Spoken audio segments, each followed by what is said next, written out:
if anyone asks, last night I was up late doing something. I got on real quick and was doing videos. Yes, I'm wearing the same shirt I had on last night, but I assure you I was shirtless before I came on and put this on just for that. So the shirt's clean, for goodness sakes. By the way, check out my Twitch stream, twitch.tv, Normal America with Rob Nora on twitch.tv. You check that stream out. You can see my video from last night. That was Twitch D Live exclusive. It was supposed to just be a little conversation with my buddy Drone Tech and his friends. It ended up being up until 2 a.m. talking to someone about white privilege. It's a good conversation. I think that person was generous to come on, but I think if you watch it fairly, you'll see how dangerous, like he's flirting with the idea of, yeah, progressives are so great. Violence is okay with Black Lives Matter. Sometimes, maybe it's justified. Scary stuff. Seems like a reasonable person. Doesn't seem like your typical extremist, but it just goes to show how these ideas could quickly lead to extremism. So, but welcome to the Normal America show. Again, just impromptu because I had a work meeting today and then I was unable to do my second job as long as I was normally would have because the first job's work meeting, so now I got some time off. So I figured why not do a video with my friends, the people that watch me for some unknown reason. So there's a lot to talk about. We got our first arrest. Someone pled guilty in the coup against Donald Trump. They won't get anywhere near the time that they deserve. They probably should be locked up for the rest of their life, in my opinion. They won't get that time. They'll probably get a slap on the wrist, but they're guilty. If someone pled guilty and was found guilty of a crime weaponizing the intel community to spy on Barack Obama or Joe Biden's campaign, it would be the biggest news story in the world. It happened to Donald Trump. The media told you it was impossible. The media told you this would never happen. They said that all of the investigation and all the tools that were being utilized by the FBI, they're professionals. It was all on the up and up. There was nothing untoward that was going on. We now have someone who pled guilty to engage in a coup against Donald Trump, to weaponize the most powerful intel agency in the history of the world to spy on Donald Trump. What's up, 223? I've talked about it for months and months and months and months and months. I started saying this in October 21st, 2017, that this was the biggest political scandal in the history of the country. It was. It still is in many ways. It's also connected to the COVID business and the Black Lives Matter and the rioting and the stuff like that. It's all part and parcel to the same thing. But we now have that story. That happened. So for those of you who don't know, this man's name was Kevin Clinesmith. He's one of these people you could see from his social media and Twitter. He hated Trump and was saying, we're all effed if Trump gets elected and things like that. Let me remind you of what Kevin Clinesmith did. This was brought forth in the actual IG report that the Democrats didn't want to talk about. They didn't think it was a big deal. You want to hear what Kevin Clinesmith did? Lawyer for the FBI? Here's what he did. Now, even I knew, and you probably knew if you listened to me, and many other Joe Schmoes like myself knew, we knew that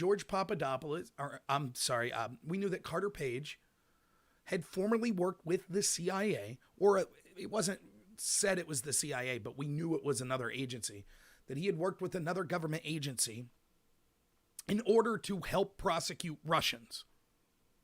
It was the CIA that he worked for. Now, I knew that very early on. Now, as I knew that, the reason I knew that was because the narrative that came out of Washington and that came out of the media, which isn't really the media, it's just the mouthpiece of the Democratic Party and the establishment that's engaged in the coup as well. The narrative coming out of them was, oh, look, Carter Page had shady connections to Russians in the past. See, that must mean he was up to something. In fact, he was dealing. There were cases dealing with Carter Page and his connections to Russians. They just left out the most important part. Yeah, in those cases, he was a witness for the CIA. So he is basically a spy for the United States. Consider that. It would be like this. It would be like saying, oh, that Navy SEAL. He had connections to the Taliban. That Navy SEAL was over in Afghanistan and was with the Taliban. So that's really shady. Yes, he was fighting the Taliban. That's what that Navy SEAL was doing.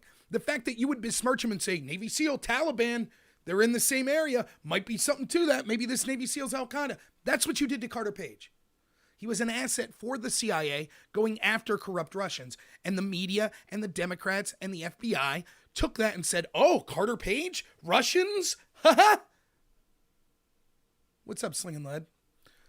So what Kevin Clinesmith did is so after the second warrant was approved to spy on Carter Page, who, by the way, that warrant was baseless.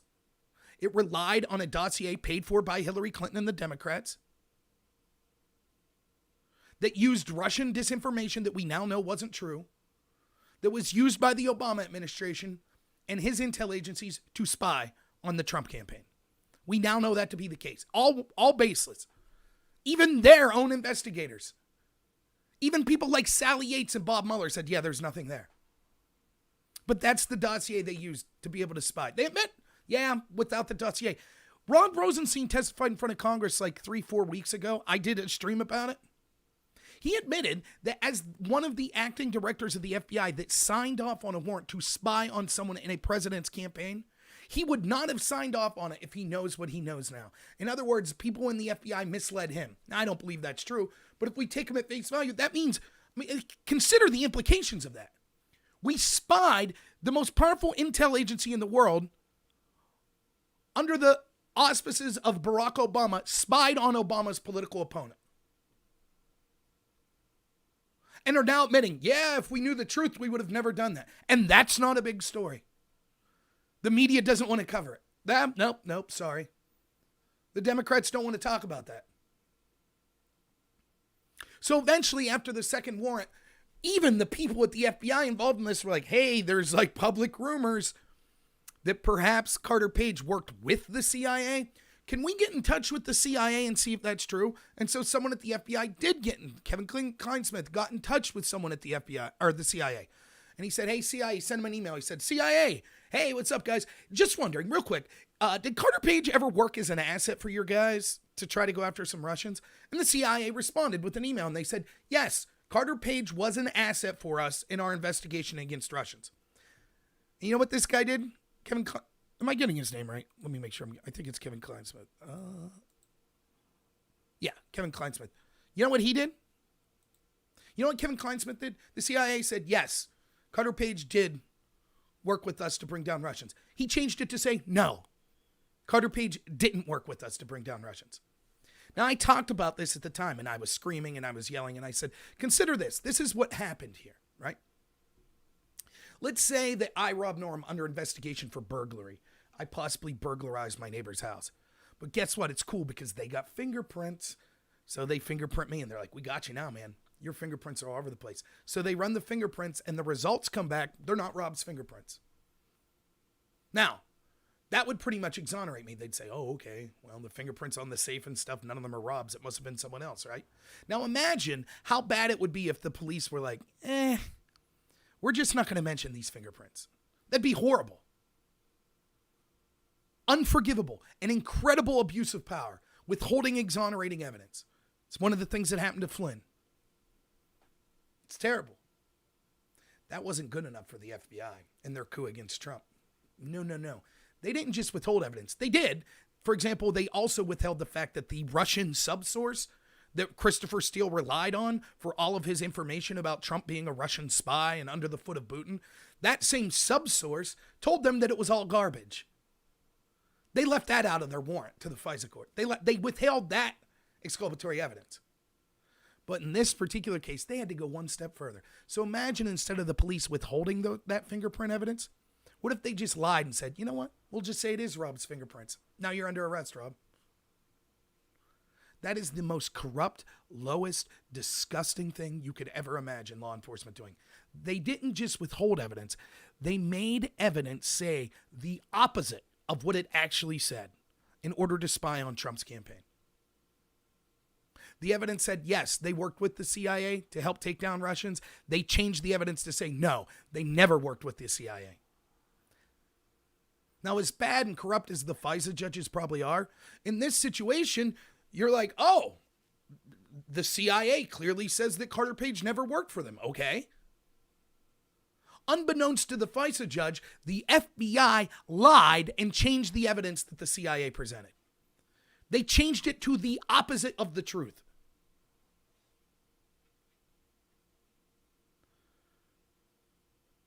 Consider that. What would happen if George Bush did that to Barack Obama? If the intelligence agency under Bush did that to Barack Obama? What would happen if Donald Trump did it to Joe Biden? What do you think would happen if you found out that an FBI agent that was publicly tweeting and in social media and in text messages talking about their hatred of Joe Biden and then they spied on Joe Biden and they changed evidence to be able to do it. What do you think would happen? Now, this information's public. Not only is there a report, you can go right now online and see from the IG report that outlines all of this. I read it. Not only is that there, but there actually was congressional testimony with the IG Horowitz about this. Every single Democrat that I know and that I've seen on Capitol Hill, every single one said, no big deal. Nope.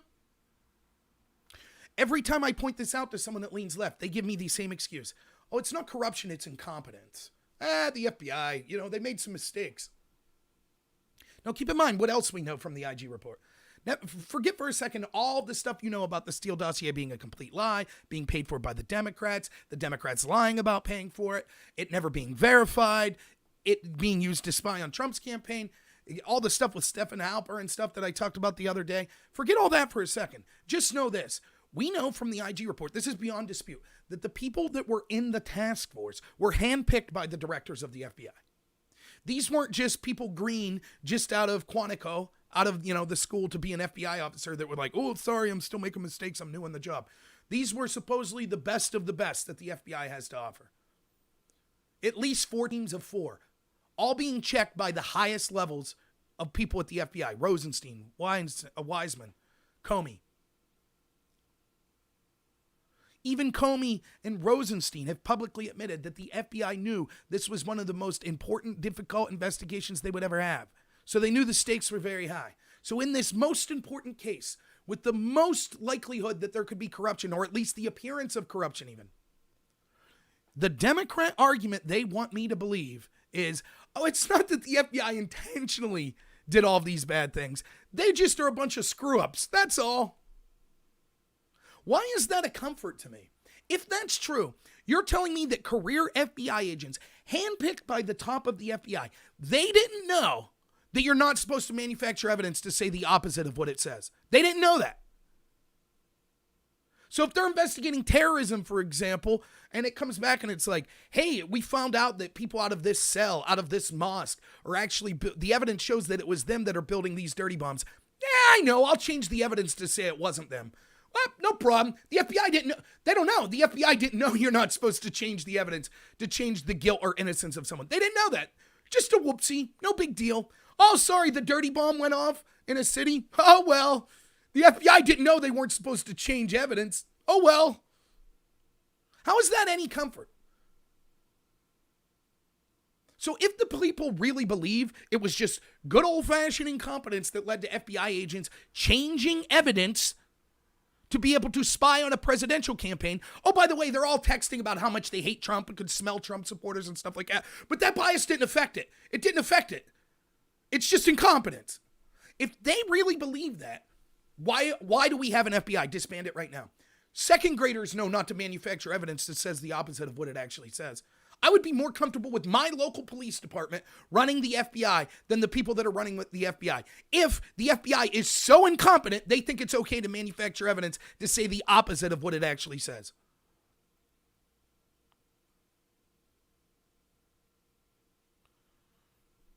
It's insanity. It makes no sense. And the truth is, you know it, I know it, and they know it. Everyone who's making that argument is a liar. They know exactly what happened. They know that this was the intentional attack of Donald Trump by career intelligence people that were working at the behest of Barack Obama. Even if Obama didn't specifically order it, which he probably did, he certainly created a culture and an expectation that this sort of thing would happen. Hence the meeting they had 2 days before they screwed Flynn over, where Joe Biden was there. Now, I talked about this to one of my friends that's been on the show before and that I talk to on Twitter a lot. And I said about the obvious corruption at the FBI and brought this. He said, what obvious corruption? I said, didn't you read the IG report? He says, no, I didn't. But if there was corruption, the media would have reported on it. That's what he told me. There couldn't have been corruption because I watched CNN and they didn't tell me there was corruption. So you didn't read the actual report? No. But I know if it's as you say, people would be outraged. No, this isn't an indictment of me and me having the facts wrong. It's an indictment of the media. That's why people aren't outraged. Not because my facts are wrong. It's in black and white. I showed it to them in black and white. He says that's not evidence of corruption. Changing evidence, the highest law enforcement agency in this country, changing evidence to say the opposite of the truth, to be able to go and investigate someone and spy on them in an effort to spy on a presidential campaign, that's not corruption, he says. And I said, yes, anytime a law enforcement agent manufactures evidence in order to persecute someone, that's corruption. And he says, not necessarily.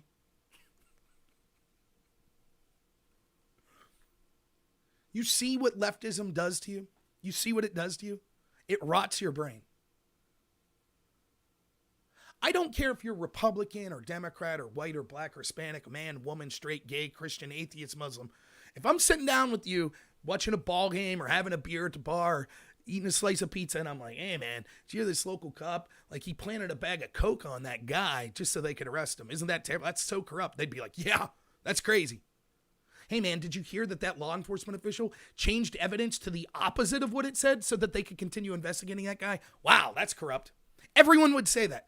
But as soon as you put the name Donald Trump in there, it's like, oh, it was okay. It was okay. That's not necessarily corrupt.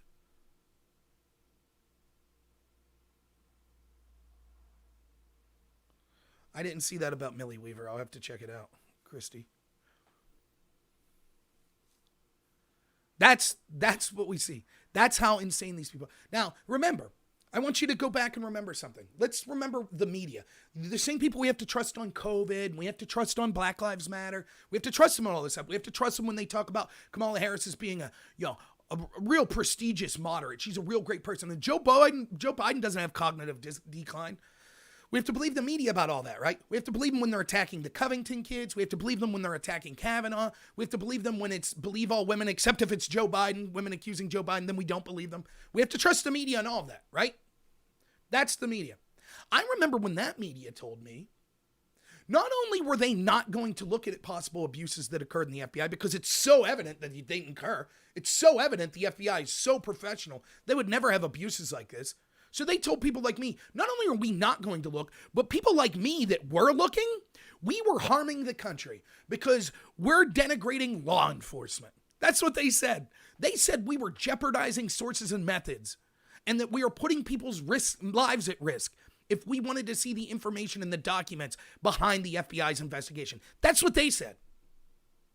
And so the biggest political scandal in the history of our country, they chose to ignore and cover up for. And they assured us criticizing law enforcement would be detrimental to the country. Now, all they do is run stories nonstop about how all the police and ICE agents are not racist Nazis. It's almost like, now hear me out. This is going to sound crazy, right? It's almost like the media has an agenda and they knew what was going on and they wanted to cover up for it. It's shocking, isn't it?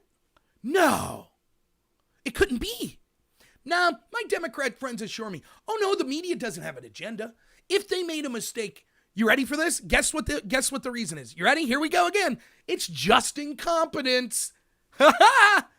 Yep. So weird. You want to know what my special qualifications are? I'm kind of a nerd. I kind of don't have a life. So for enjoyment, I like reading news stories about this because I kind of like my country and I don't want to see unelected bureaucrats and a bunch of oligarchs run the show from behind the scenes. You know, even if people disagree with me on the left, I think that their voice matters more than unelected bureaucrats that seek to control this country. So I'd like to reach across the aisle with all sorts of people and end this corruption. That's kind of what I do because I think it's meaningful and because I actually enjoy doing it. And also because there's a void, because no one with a voice in the mainstream does this. Very few people, at least. That's what I do. You want to know what my qualifications other than that are? Nothing. I make I've never made more than $15 an hour until this year. I live paycheck to paycheck. I'm not the brightest person in the world. I have willpower issues. I need to lose weight. There are all sorts of things about my life I need to change. I don't have way more time than the media does to look into this. I have zero connections whatsoever, where I have special connections to insiders or something, which explains how I get access to this information. Nothing. I'm guessing you watching me right now, probably a similar story. You probably don't have access to insiders like the mainstream media does. You probably don't have limitless resources like the mainstream media does. Yet somehow, over and over again, I'm able to get the story right and they're wrong. You want to know what my production team is? Me. One guy, one mic, one computer, struggling to learn the equipment. That's it. I don't got people researching for me. Yet I figured it out. Easily. Jimmy Dore figured it out. He hates Trump. He's on the left. Aaron Matei figured it out. Matt Taibbi figured it out. Michael Tracy figured it out. They're all on the left. They all figured it out. They were demonized by the left as well. Why is that? Are we just uniquely intelligent? We all happen to be superior. We don't all share politics. I disagree with all of them on politics. How did we all figure out this story? But our entire media class that's the experts, trust them when they talk about COVID. Trust them when they talk about the Covington kids and Kavanaugh and Trump and Biden and Kamala Harris and Black Lives Matter. You got to trust them. And climate change. You got to trust them. They're the experts. You got to trust them on all that stuff. The pulling troops out of Afghanistan and the Syria war and the conflict in Libya and bombing Yemen, right? And the Iraq war and Afghanistan. You got to trust them on all that. They know best. And bailing out the banks, they knew best about that. You couldn't question them. Trust them. You're just a stupid rube. You're not an expert. You're not really intelligent and morally superior like these media people. No, you're not like them. Somehow, though, they always get it wrong. Huh? And when I talk to reasonable friends I have that are on the left, and I'm like, well, what about this? They say, well, incompetence. And then they proceed to send me the next opinion piece from CNN and say, see, look, CNN says this, as if I should take them credibly. After, you think Alex Jones, they want to discredit Alex Jones? I would trust Alex Jones 1,000 times before I would trust CNN, the Huffington Post, Vox. They were wrong about the biggest hoax in the history of this country. Completely wrong. Not only were they wrong, they attacked anyone who pointed out how clearly wrong they were. You knew this. I knew this. People that watch this channel know this. Today, we actually have a guilty plea that proves it. I haven't heard one person on the left comment. Not one. I was going to come on and talk about other stuff, saw the story, was like, fine, I'll lead with that. I tell you right now, I can tell you exactly when I talk to my Democrat friends what they're going to say. I can tell you exactly what Brian Stelter and Don Lemon are going to say. Exactly. They'll wait a little. The first strategy is always to just downplay it, but they'll have to comment on something. All right? You want to know what they'll say? Trust me. Mark it down right now. This is what they'll say. They'll say, look, it wasn't a big deal. It was just a very minor thing. It wasn't the linchpin of the case. And Kevin Clinesmith's a good man, and he's a career service person, and he doesn't deserve to be dragged through the mud like this. And yeah, he made a mistake, but he's just a low-level person, and this wasn't indicative of the FBI whatsoever. Moving on. That's it. That's what they'll do. A person in the FBI manufactured evidence to spy on the President of the United States.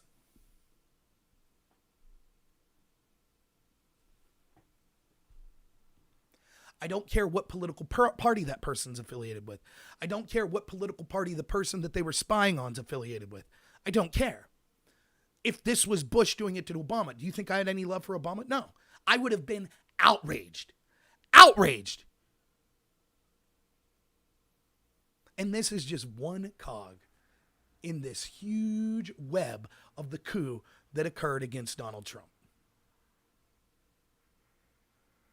That half of our country is either flat out okay with because Trump, orange man bad, or they're willfully ignorant of it. Maybe you hate Trump. Look, I criticize Trump about things all the time. I do. I lose subscribers over it. Criticize his reaction to COVID. Just today I was criticizing it some more on Facebook.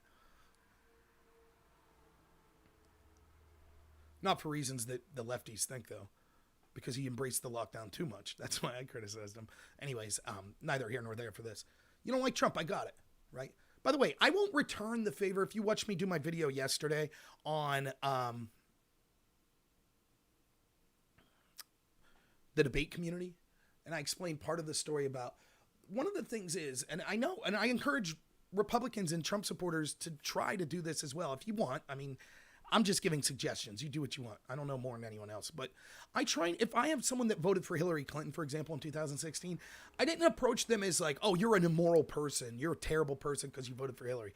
I was just like, I think that's a bad decision. And I'll tell you why I think it's a bad decision, but I don't think that you are necessarily endorsing all of the things of Hillary Clinton that make her immoral. For example, You want to know about someone's character? Look at when Gaddafi was killed. It was an outrage that we went in and helped overthrow Gaddafi anyways, which, by the way, led to Benghazi and led to Libya going from one of the wealthiest countries in Africa to now one of the poorest.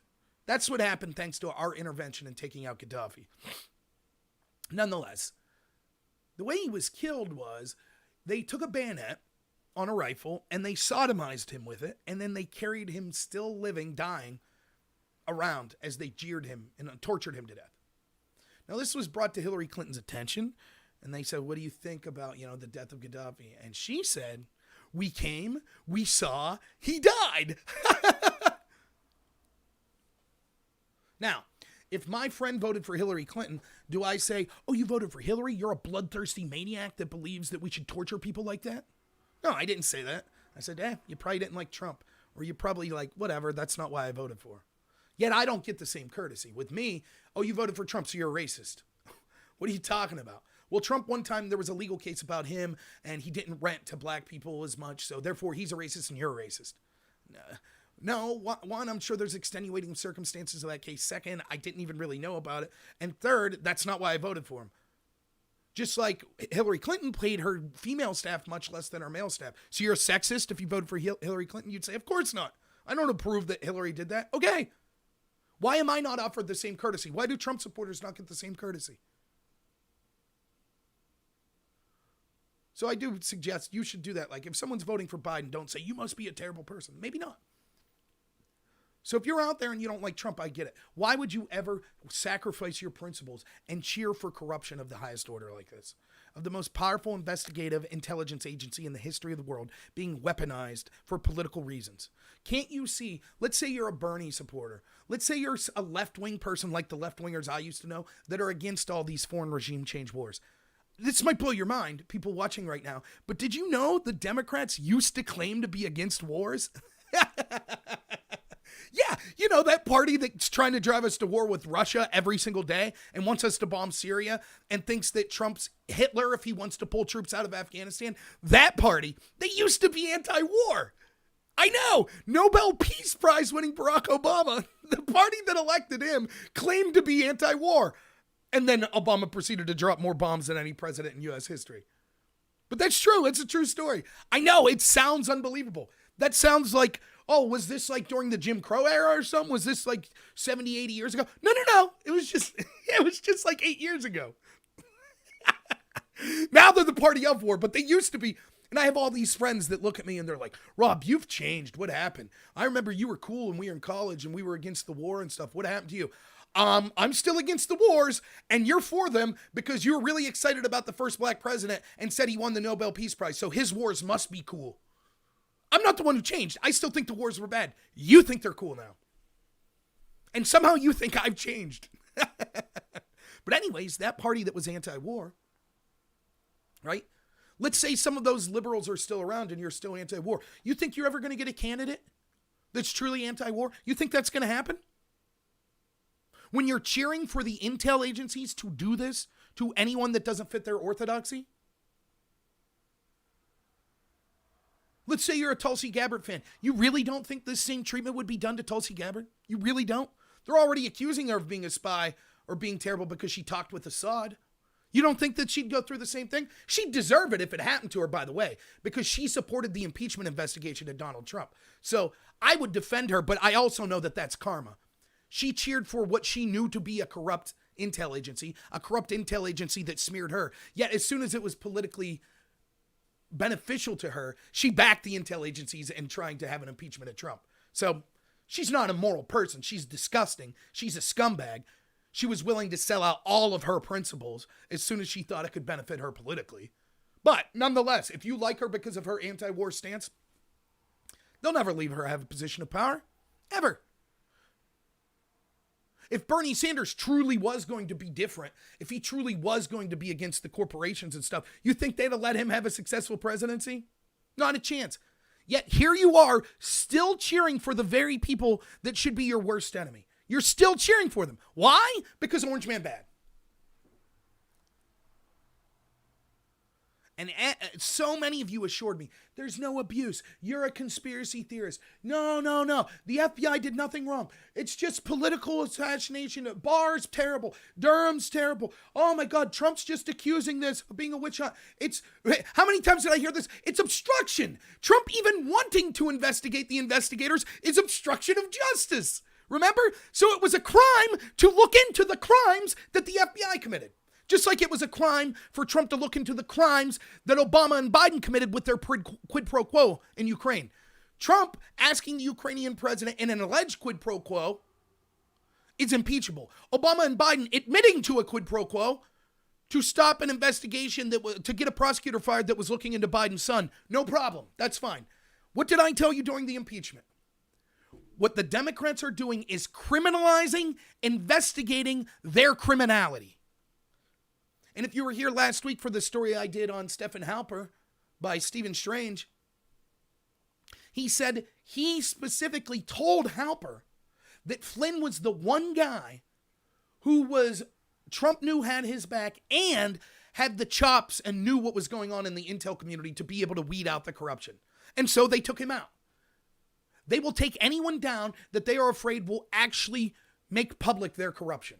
And the media and the Democrats and the entertainment industry and Silicon Valley and academia are happy to go right along with that. They 100% support the corruption. Now, your average friend that's a Democrat, he might not know, right? He might truly believe what CNN's telling him. Oh, there's no corruption. The FBI's great, whatever. But CNN knows, and all these people in academia know,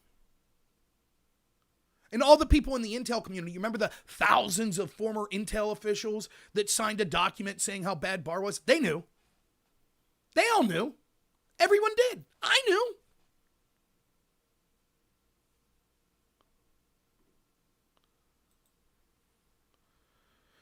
So that's why you should say, look, it's okay to say I hate Trump. That's fine. We can have that discussion some other day. But I'm just trying to get a bare minimum to my friends on the left. Even if you hate Trump, you should be outraged by this corruption. You should be outraged. You were lied to. The people that you listen to, that you trust, your media sources, your politicians, your professors, the people in Silicon Valley that you think are so hip and cool, they lied to you over and over and over. They weaponized the intel agency. It is Watergate times 1,000. Watergate was two bumbling fools going through a hotel trying to dig up dirt in their opponent. This was Obama's goons in the intel agency, the most powerful law enforcement and intel agency in the history of the world, totally weaponized, engaged in a coup against a presidential candidate and later the president of the United States. And I've said this over and over, greater than any outside threat, greater than Russia and North Korea and Venezuela and Saudi Arabia and Syria and the UK and France and Germany and the United Arab Emirates, even greater than China, greater than all of them combined. More damage could be done and destruction, the country could be totally wiped out, quicker, faster, and more dangerously by traitors within it. And that's exactly what we're seeing. But we're still, you turn on CNN today, we're still concerned about Russian memes. Oh my God, Russians use Pokemon Go to try to influence the election. They're right back on that train. Oh, intel officials suggest Russia might try to interfere again. Who knows what kind of memes they could come up with? Meanwhile, the FBI being weaponized by the Democrats to go after the president. No problem. I don't see a problem with that.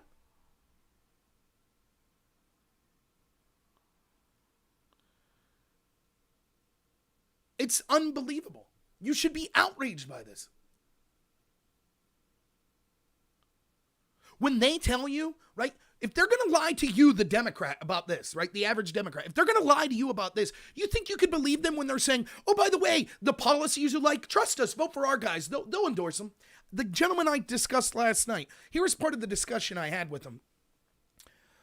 He's admitting that it's this same old, right? there is no leader of Black Lives Matter, and it just means different things to everyone. So you can't criticize Black Lives Matter because we'll just constantly say, well, that person was bad, but the rest of it's good. Oh, there's another person, that person's bad, but the rest of it's good.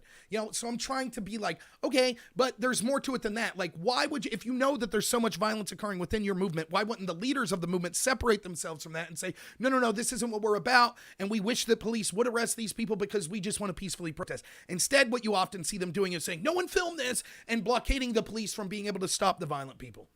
That doesn't sound like people that are disinterested in violence. That sounds like people that hate the cops more than they hate the violence, and so they're willing to side with the violence. That's what it sounds like to me. So we're going back and forth and back and forth and back and forth on this. And finally, he acknowledges that he thinks, in his words, most of Black Lives Matter thinks that violence is a good thing because they perceive the violent riots that occurred after MLK's assassination as leading to real change. So I got this person to admit after hours, yes, I support a group that I think the majority of them believe in political violence. Pretty scary stuff, right? Okay. So then we probe that further. Why? And his reasoning was this. He said, because I believe this movement will lead to electing politicians that will lead to real change. That's what he said. It's already happening. I said, name one. He couldn't. He said Bernie. I said he didn't win. Oh, well.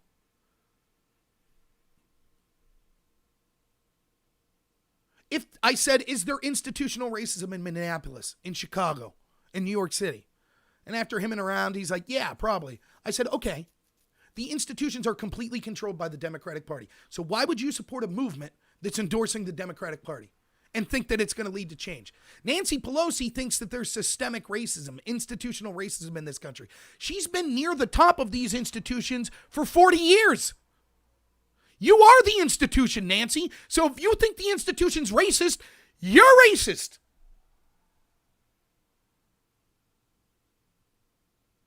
Why do you think voting for these Democrats that are engaged in this coup, why do you think that it's going to lead to real meaningful change? You don't think if they're willing to lie to you about this coup, that they're not willing to lie to you about, oh yeah, your issues, you're concerned with wealth inequality, trust us, vote for us, and we'll make sure Jeff Bezos pays more. You think that's going to happen? You think that's why Jeff Bezos is donating money like crazy to the Democrats? Because the Democrats are finally going to get him? It's nonsense. You're being lied to.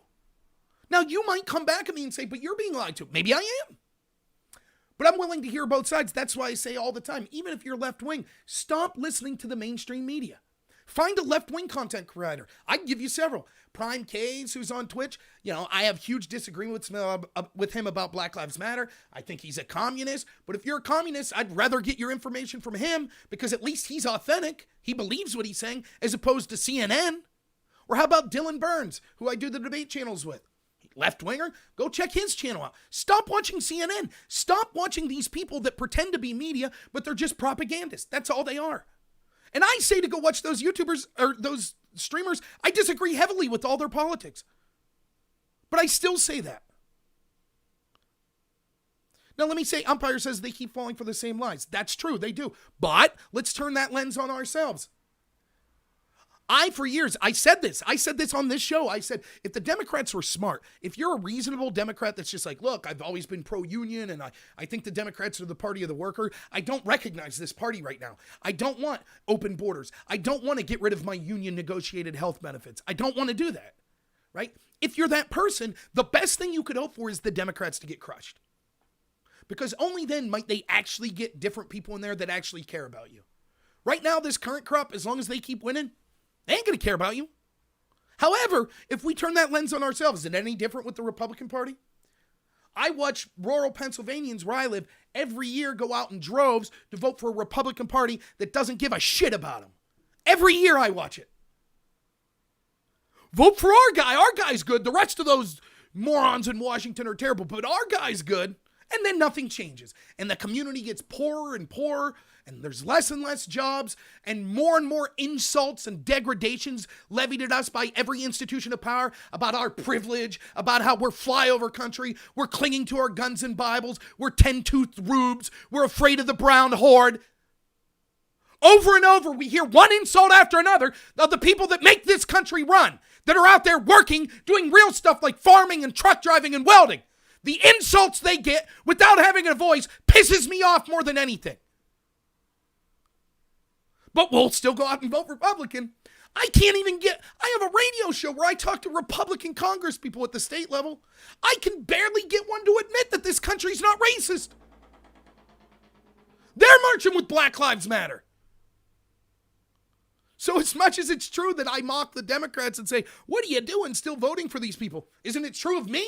I'm still going to go vote Republican.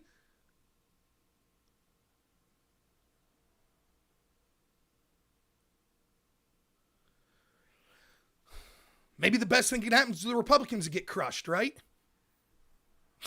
Maybe then we get some real... I ran. I didn't have a chance. Of course I don't have a chance. I actually cared about the people, so that's a disqualifier. Get them out. We want people that will assure that the people in Washington maintain their power. Above all else, what Lindsey Graham wants and what Mitt Romney wants and what Marco Rubio wants and Chuck Schumer and Nancy Pelosi, they might pretend to have disagreements and stuff. You know what they all want above all else? To maintain their control of power. That's why Lindsey Graham will tell you every night, we're going to get to the bottom. We're going to get to the bottom of this. We're going to start issuing subpoenas. How's that looking, Lindsey? It's pathetic. People still fall for it. So there's just a little olive branch to my friends on the left. Yeah, when I'm criticizing you, I should turn that lens on myself. I'm just as bad. So, and I literally mean me. I'll still vote for... I'm going to a Republican event tomorrow. Now, I ultimately think the Democrats are worse. I do. But it is true that I continue to vote for people that don't give a crap about me. So this guy pled guilty. I just want that to sit. And I know, look, I'm as cynical as anyone. So I know that there are people like, so what? We all knew he was guilty. Yes. But understand that this is what you need to understand. I talk to people a lot behind the scenes, and on my show I talk about this sometimes too. There is what's right, and by what's right I mean what's moral, what's justified. And that's the way you should look at the world.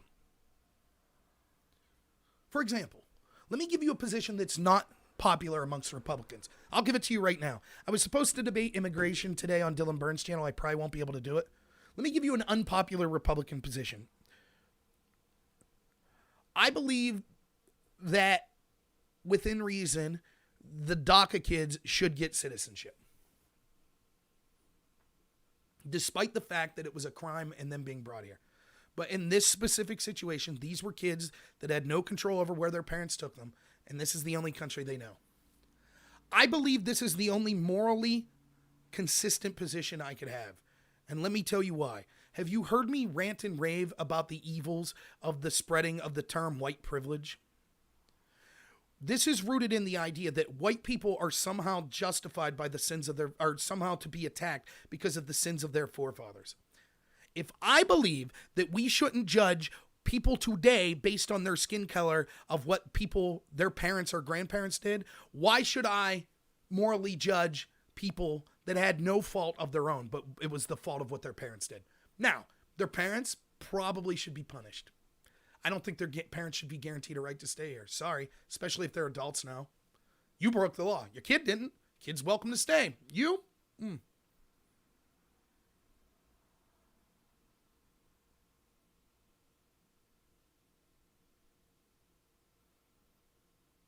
Yeah, Paul Ryan, there's one I said. I was going to say, I hope Chris isn't calling me a shill. I don't think you were. Yeah, the white privilege. I'll talk more about that in a second too. So anyways, when I say that was a little aside there. What we need to do, there's what's morally consistent and then what's strategically consistent. So if I can't, for example, when I'm telling this guy last night, look, it's immoral to advocate for political violence like this. That's immoral.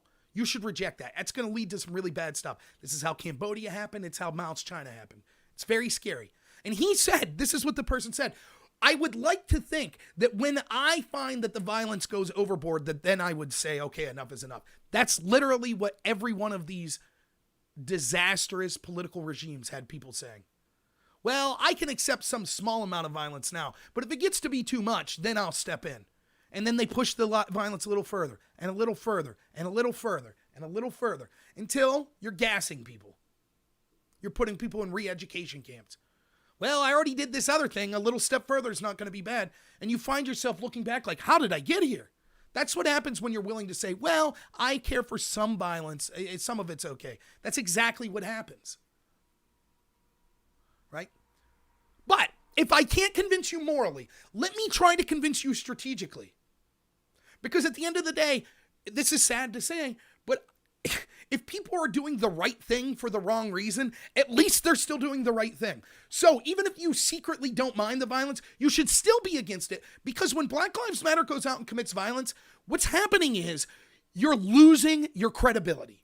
And there are tons of allies you would have had that are moderates that are saying, no. That's what's going to happen over time. Right now, all of the institutions are backing Black Lives Matter. So they have support seemingly. But eventually, when you burn down enough people's houses, when you beat on enough people's cars and don't let them get to work, you're going to start to lose support of the moderate people. So strategically, even if you don't believe morally, you shouldn't be for the violence, right? Having said that, there is a mass group. What I say all the time is there's our side, the side of truth, the side that cares about the actual working class in this country and the average citizens, the normal Americans of this country, and they care about being moral and what's right. And then there's the other side, the oligarchs that wish to enslave us, to control us, to usher in an era of globalism that makes everyone dependent on them and means we have to worship them or else they'll take away our livelihood. They want to silence people. We want free speech and dialogue, right? Which side will win will depend on the great mass in the middle. Who gets them on their side? That's who will win.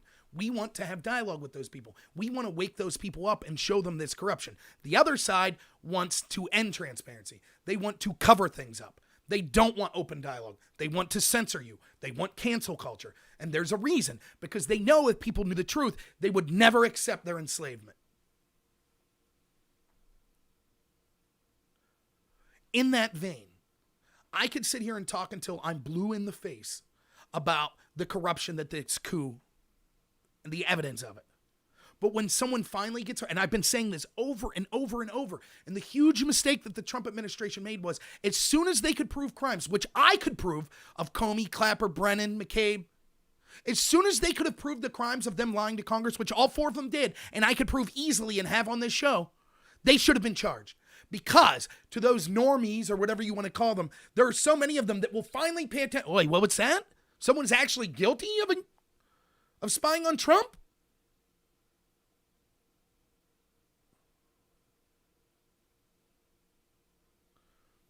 That's why this is so important today. So do your best. Let people know when you're talking to your friends. They're like, oh, no, there's no corruption, blah, blah, blah. Dude, a guy just was found guilty of changing evidence to spy on Donald Trump, a member of the FBI. Hopefully more to come. I don't understand the deep state. I like to think I do, Faith. We'll see. So other issues that I wanted to talk about today. So I did this video yesterday on policy debate in the policy debate community. It's worth checking out. It sounds dumb and disinteresting. It probably is. But policy debate community is one of the most insular echo chambers that you could imagine. It's so toxic that they preach kind of the evils of whiteness, the evils of masculinity, blah, blah, blah, almost every round. It's terrible. And I told the story yesterday that I'll probably get in trouble for telling, but I personally witnessed some of the biggest Me Too advocates I know in that debate community tell me they were certain that they knew that one of their colleagues had raped students, but were unwilling to speak up for those students because they thought it would hurt their career opportunities.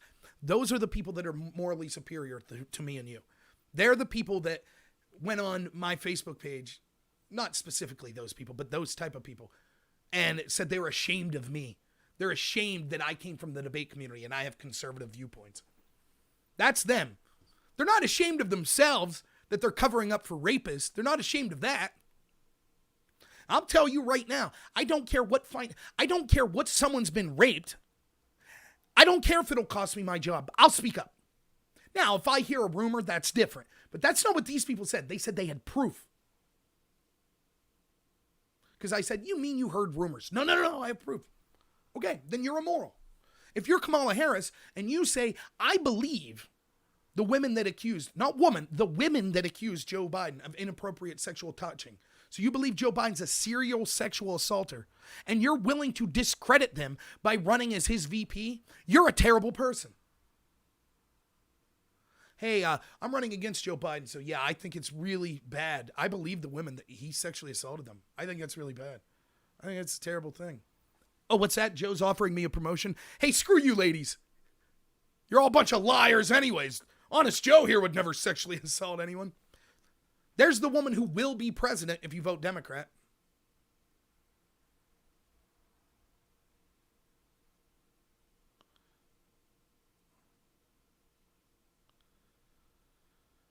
That's what's going on. Anyways, the conversation was about white privilege. So let me give you some examples of white privilege.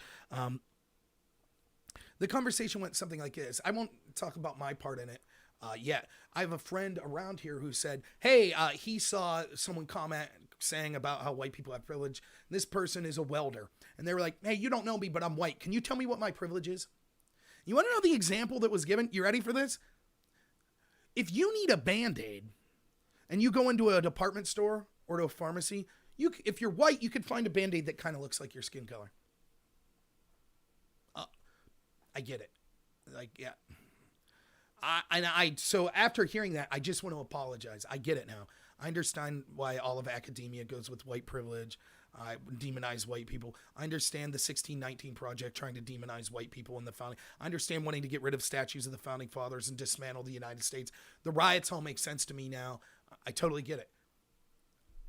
Band-Aids can kind of look like my skin tone. The devastation that must have wrought on people of color. I'm so sorry. I mean, I thought slavery was bad, but the Band-Aid doesn't match your skin color. It's terrible. So yeah, I just want to change my stance officially here to all of you and say, clearly there's white privilege. This Band-Aid privilege needs to be shouted from the rooftops.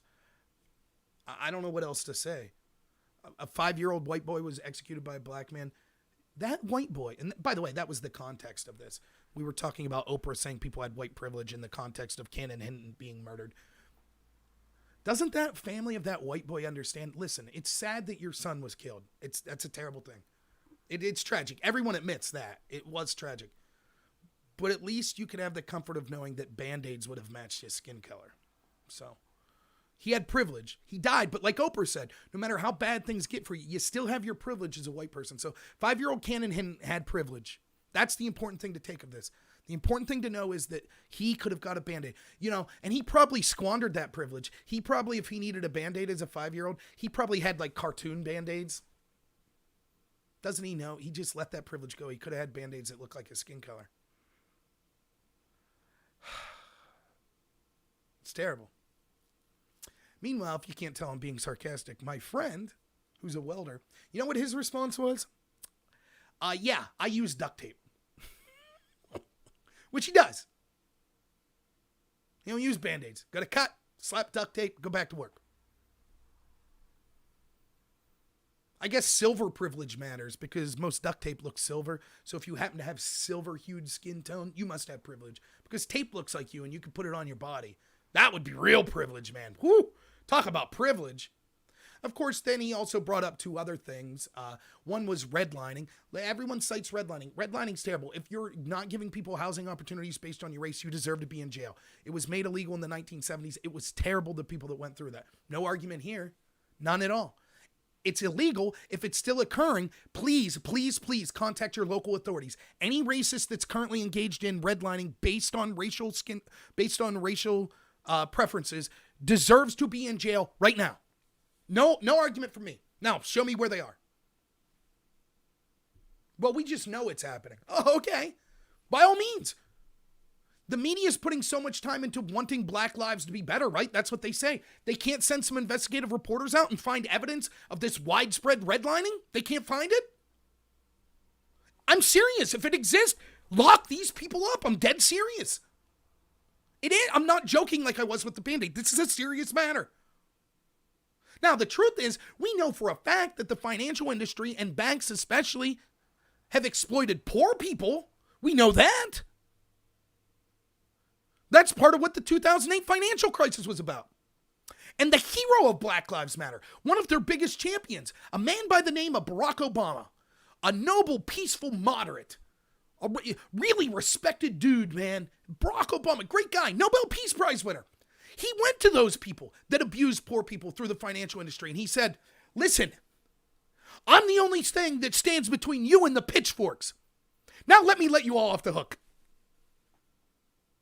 There he is. Black Lives Matter. Woohoo! Hey, has anyone asked Obama what he thinks about the protests today? Huh? Is the media going to talk to their savior and their saint, Mr. Obama, and ask him how the world works and what we need to do to be better people like him?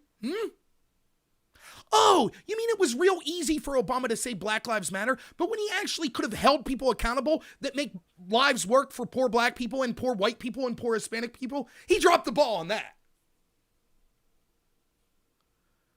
Cheap words, though. He had plenty of cheap words.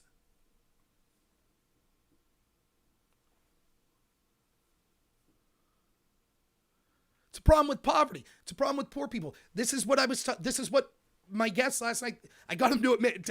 I have to admit, I'm pretty impressed with myself. He wanted all day to talk to me about how I was wrong about decrying white privilege and me claiming that it's a nonsense thing. Within 3 minutes, I got him to agree with me, which is probably a record even for me. Every time people talk about, there's two types. There's another one I heard. I'll explain here in a minute. When you talk to people about white privilege and you're like, can you define it? There's two types of things. One, it has to do with economic success, right? But there's a problem with that.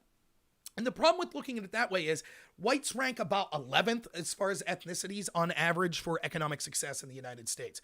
Now, there was another person that I was having this argument with who was very polite, and so I don't mean to denigrate them, who was very polite on one of my YouTube videos. And his argument was, let's just take Filipino Americans. Filipino Americans, on average, outperform white Americans. Financially, most of the things we consider in measures that we measure a successful life. Filipinos, on average, outperform whites. And he said, but still, white people have a privilege, and we shouldn't denigrate the Filipino people for overachieving and overcoming that the lack of privilege, okay?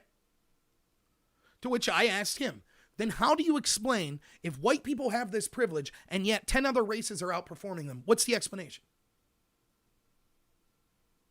There's only one I could think of. Do you know what it is? Think about this.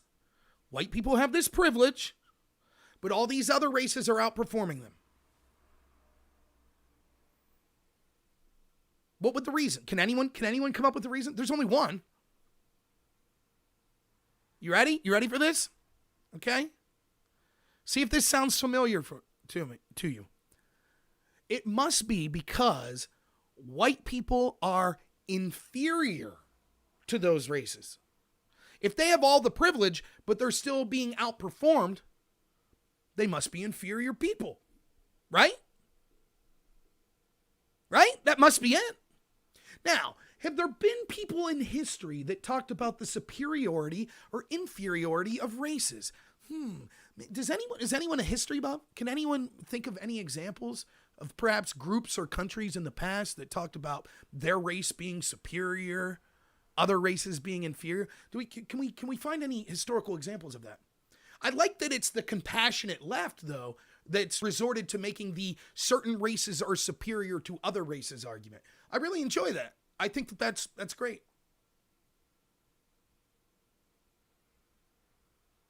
Now, inversely, when I look at these numbers and see certain races outperforming other races, I say there are a litany of reasons that could lead to that. Race could play a part in it. Racism could play, or historical racism could play a part. But there are many other things, cultural, geographic location, education opportunities, all sorts of things that could factor into it. I'm not making claims about the superiority over one race of another. That's not me, that's them. How else do you explain white people have all the privilege, yet you're still being outperformed? And by the way, think of what this does then. If you truly embrace that idea, think of what this does. One of the sad things with affirmative action, there was a Curb Your Enthusiasm episode where this came up in one of the early seasons, where Larry sees a black doctor and he's like, hey, glad we could help you out or something like that. And the doctor's like, what the hell is that supposed to mean? You assume that I can't be a competent doctor without some sort of affirmative action? And that stuff happens in real life because we have, in the name of fighting white privilege, we have programs, government programs that are set up to benefit people of color and discriminate against whites and Asians, as we see in Yale. The DOJ just came out with a report saying DOJ. And think about this. Yale University was found guilty by the DOJ of having discriminated against people based on their race. Yale's response to this charge was, we're proud of our admissions. So, and I told my friend Drone Tech this last night. Think of the chutzpah it would take if someone came up to you. Let's just take you, umpire calls. Let's say who's someone who's following me on D Live, right? Let's say, umpire, that you own a business and the DOJ comes to you and says, umpire, we find that you're guilty of discriminating against minorities in your hiring practice. And the chutzpah it would take for you to be like, damn right, I'm proud of my hiring practices.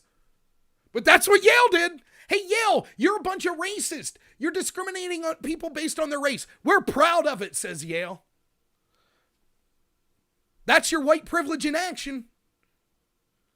There you go. We're proud to discriminate against white people. Boy, that white privilege card. Woo-hoo. Really cashing in on it today, aren't we? Woo.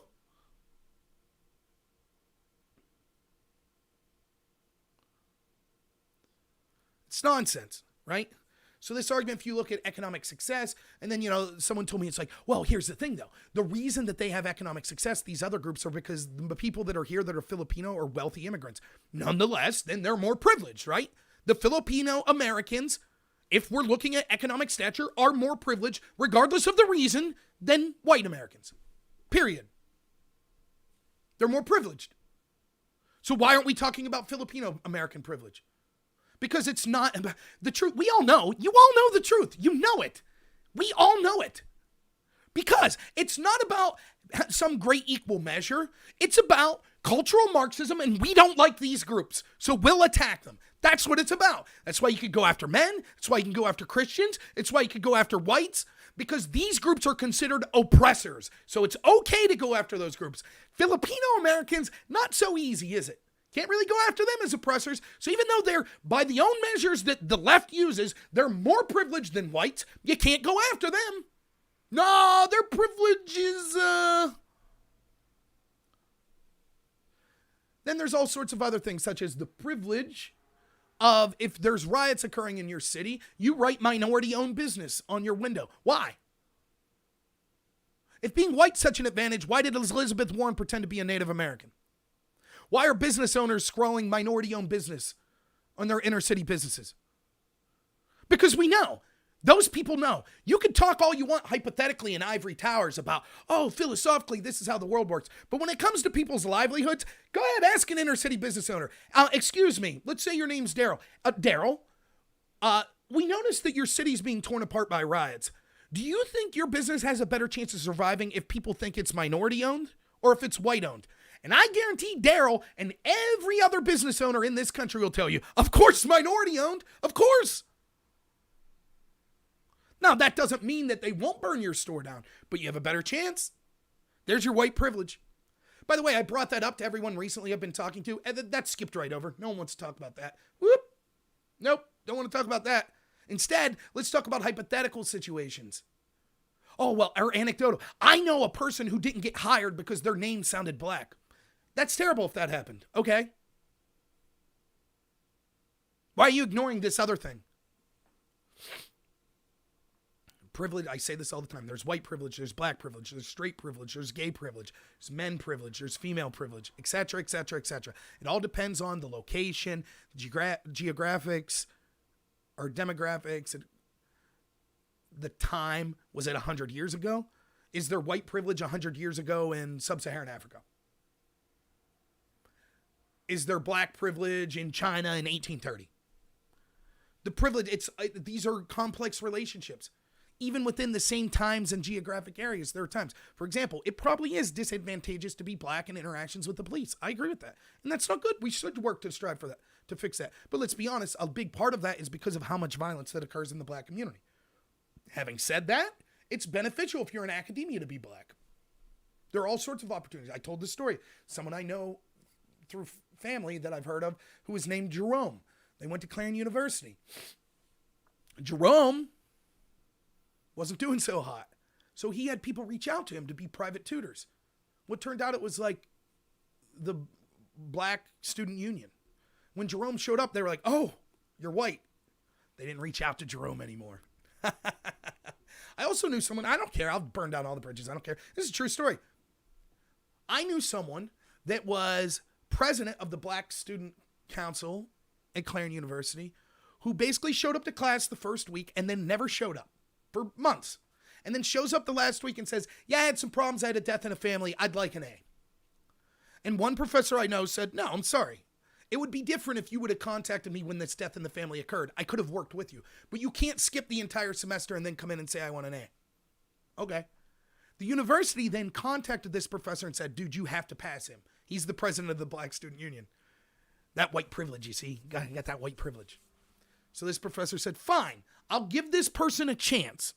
If they complete like a big paper, I will give them a C, a passing grade, if they do this big paper. The president of the Black Student Union said, okay, I'll do that. Never did one word of that paper. A couple weeks later, the university contacted the professor and said, give him the grade. White privilege, right? I know police officers in town at Clarendon that have told me they've busted people for shoplifting at the local Walmart and were told by the university, please have leniency on them because it'll look really bad if the percentage of Black students we have end up getting kicked out for these crimes. Please be lenient on them. Never once did they reach out for a white student that was caught like that. The university never did. There's your white privilege. You got it? You got it? If we're going to tell anecdotal stories, I mean, it's no Band-Aid sharing your skin color or anything like that.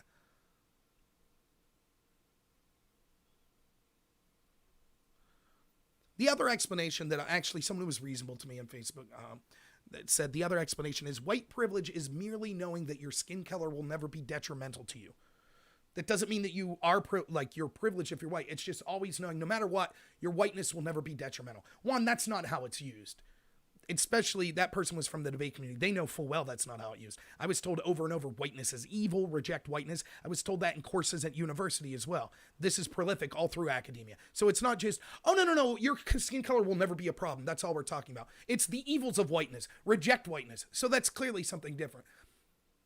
And that's not even true. Even if I accept that premise that that's what they mean by white privilege, even if I accept that, that's not true either. First off, at a very base level, despite what the left wants you to believe, I don't care what your skin color is, right? You ready for this? This is going to blow your mind. This is another super big brain take of mine. You ready? It's going to be super controversial. You ready for this?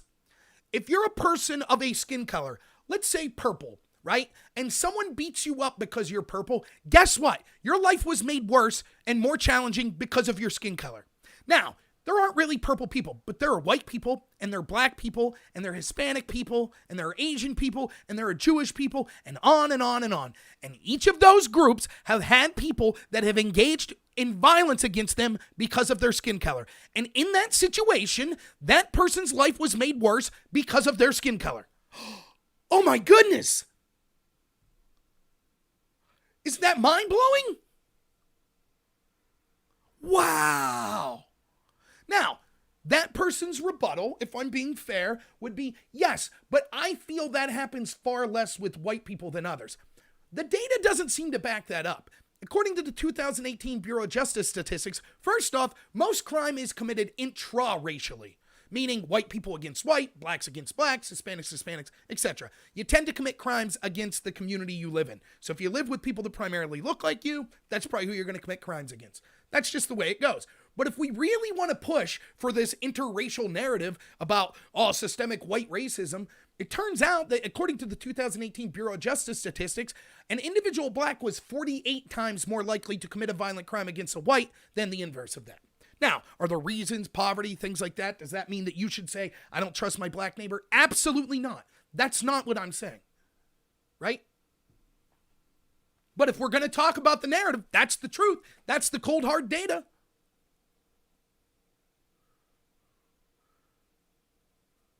And even still, even if I concede the argument, well, these sorts of hate crimes, those aren't hate crimes, Rob. There's not proof that those are all hate crimes, right? It's not proof it's a hate crime, but there are actual hate crimes against Black. Even if I accept that, right? Which I don't. But let's say I accept that argument. The video I made that was the context of this conversation was Oprah Winfrey, one of the most privileged people in the history of the world, lecturing poor white people about their privilege. That's the context of the video. And she said, and I can't say quoting. It's sort of paraphrasing what she said. She said, we're not saying bad things can't happen to white people, but no matter what, you always have that white privilege, no matter how bad things get for you. Every single white person has that white privilege. So if your definition of, well, that just means white people never have to worry about the color of their skin leading to harm in their life, that's not true. Even if it was only ever one person, which is clearly a farce, but if it was just one person who was attacked for being white, that was the reason, then that statement is false, that all white people have white privilege. It's false. Now, it's way more than one white person. And that's just one area. That's if we ignore that white privilege is used by people like the book that wrote White Fragility to attack white people. And it's used by the Democrats. And it's used by radical leftists and people in academia and blah, blah, blah to go after white people. And we have places like the AP and Reuters that are saying, now we capitalize the word black because black people have such a communal value and they're such cool, interesting people. But we don't capitalize white because no one really looks at them as a community. That's how that crap happens.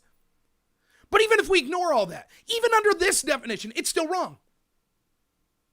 And we could look at all sorts of things. Do you think the white people and the Asians that applied at Yale and were discriminated against their skin color, do you think that their skin color didn't make their life harder? Now, every single time the response to this will be like, okay, but it's worse in the black community. Maybe true. That could be true. But that doesn't mean that all white people have privilege, does it?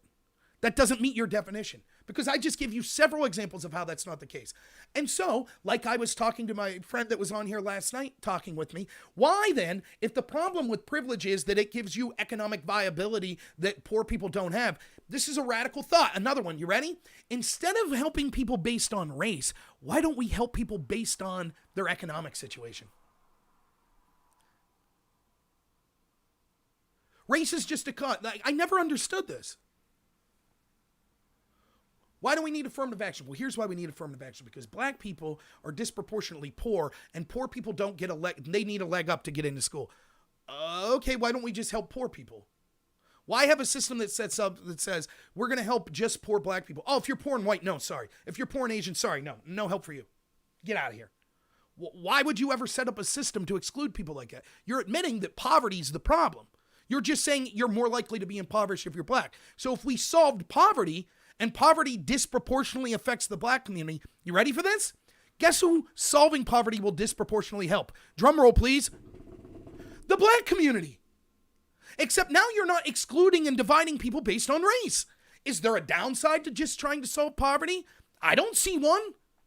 But there's certainly a downside to the racial focus because it allows things like Chase Bank that gets predatory lending to the African American community to have all their sins washed away by just saying, Black Lives Matter. Yay.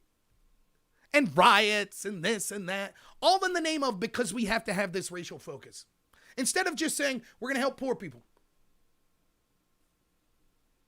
Right, you're right, Phil. It's more economics than race. Who are you talking about, SJG, with? Yeah, right. Yeah, I see what you're saying there, yeah. So, now let me go here.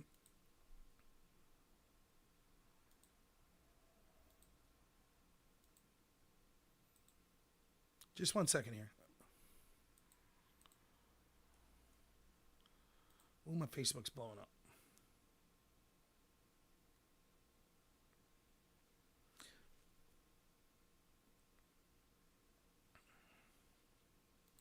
Okay. One of the things I wanted to talk about was this video that I put, which you can find on my channel. It was the first video I've ever done where I didn't say a word. I literally just put Oprah talking about white privilege and how everyone has it, as I've been discussing here. And then I put the news report of Cannon Hinton's murder side by side. And the question I asked in the title of the video is this white privilege? It's a big story. It's been batted around here. And, I've been talking to a lot of people online about this. So I just wanted to go through some of the stuff I was hearing. The first thing is someone who I think is a reasonable person said they think Cannon Hinton's family should be allowed to grieve, and they don't like to see the politicization of his death, and the outrage isn't helping anyone. Okay, let's address this.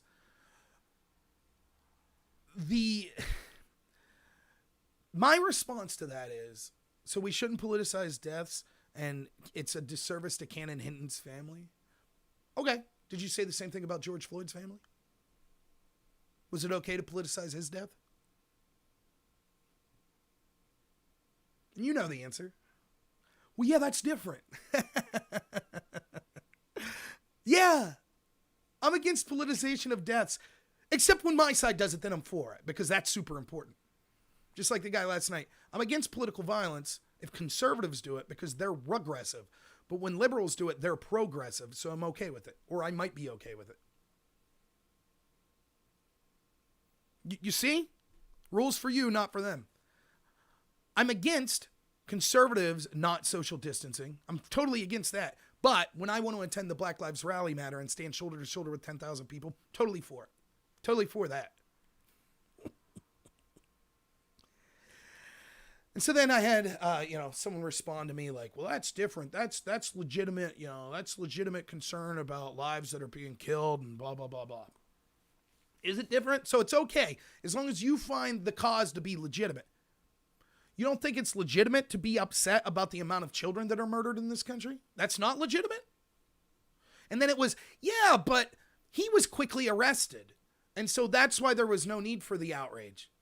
George Floyd's killer was arrested 4 days after the incident. There was already protests before those 4 days.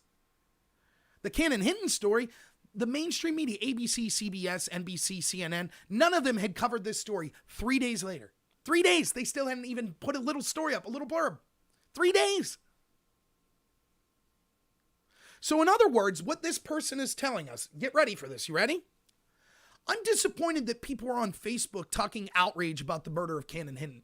Can't they see that doesn't help anything and it just politicizes it? However, I'm totally supporting of everyone that went out and protested and did all that stuff and were righteously outraged at the death of George Floyd. And we were right to politicize his murder. Even though the person who killed him was arrested 4 days later. That still wasn't quick enough.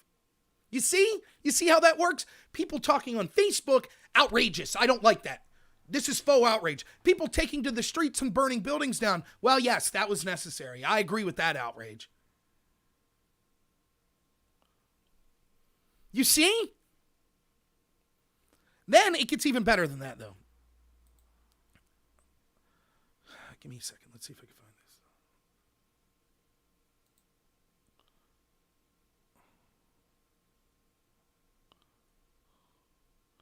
Someone responded to me and said, look, let me see their first comment.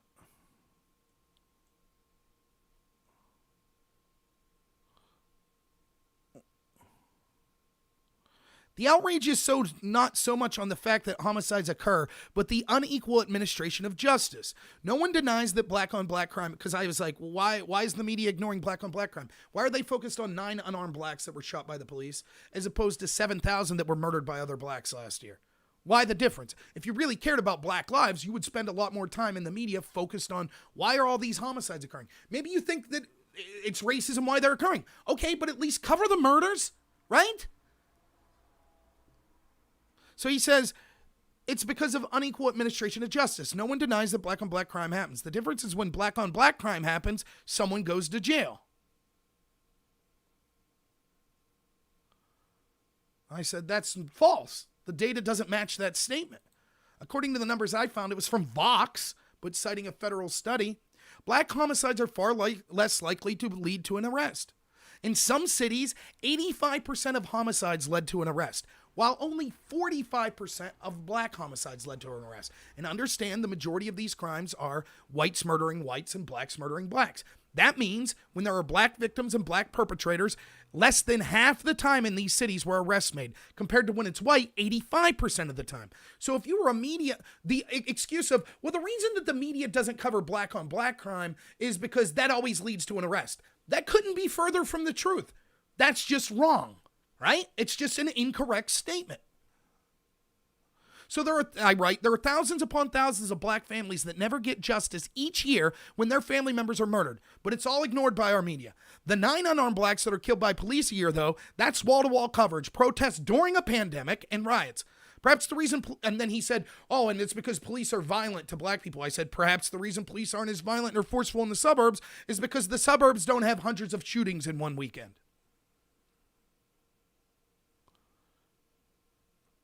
He says, as far as the death being politicized, I'm not sure what you mean by that. Is it a political opinion to say black people shouldn't be murdered by cops? If someone disagrees with that, I don't think that's a political opinion.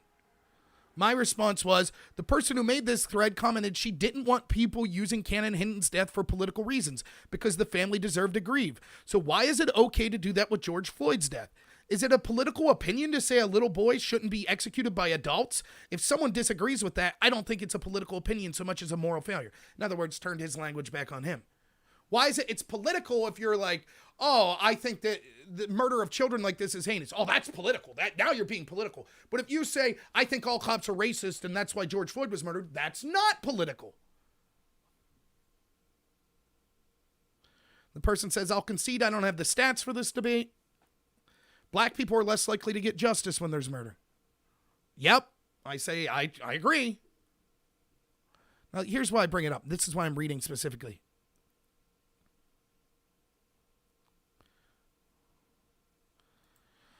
I keep talking about it's clear that the media is fomenting racial division. That's what this is about. That's why they cover certain stories when certain people die. That's why they don't when other people die. That's what this is about. That's why they claim that they care about black lives, but they ignore the vast majority of black lives that are murdered. They don't care. They're only commenting on stories that they hope gets them clicks, gets them power, and helps their political agenda. That's it. And he says that's not true. And I want to quote here. You ready for this? You want to know how this person knows it's not true? He says, because I am a news editor, so I'm going to go ahead and reject your claim that we, the media, are selecting stories with the intent to create racial division. Now, I want you to think about this for a second. Listen to what this person's told you as a collective of this whole discussion. Right? They're a news media member. They're actually an editor, so they're high up in whatever news organization they work for. They help control which stories are talked about. That's what an editor would do, right? And they're super concerned about black lives, and they think that it's ridiculous. They think that it's ridiculous that there's situations where black lives are seemingly devalued. And so they really want to address that. That's important as a media to address that. Because he's an editor. Yet at the same time, an editor who's interested in these issues was so oblivious to the facts that he thought that the vast majority of black on black homicides led to an arrest. When I say, I didn't know he was a news editor when I asked the question, why doesn't the media cover black on black crime? He says, because they lead to arrest. Now I know he's an editor, and his argument is the reason I'm not covering black on black crime is because they always lead to arrest, which is completely wrong. So the person in his particular area that is most responsible for covering news, who claims that he wants to help black lives and he wants to end injustice in the black community, the reason he hasn't been covering stories of black homicides are he assumed all of the victims were brought justice. How ridiculous can you be? It's insane. It's absurd. Stop going on Facebook and pretending you know something when you're 100% inverse as to what the obvious facts are. Even left-wing people complain all the time.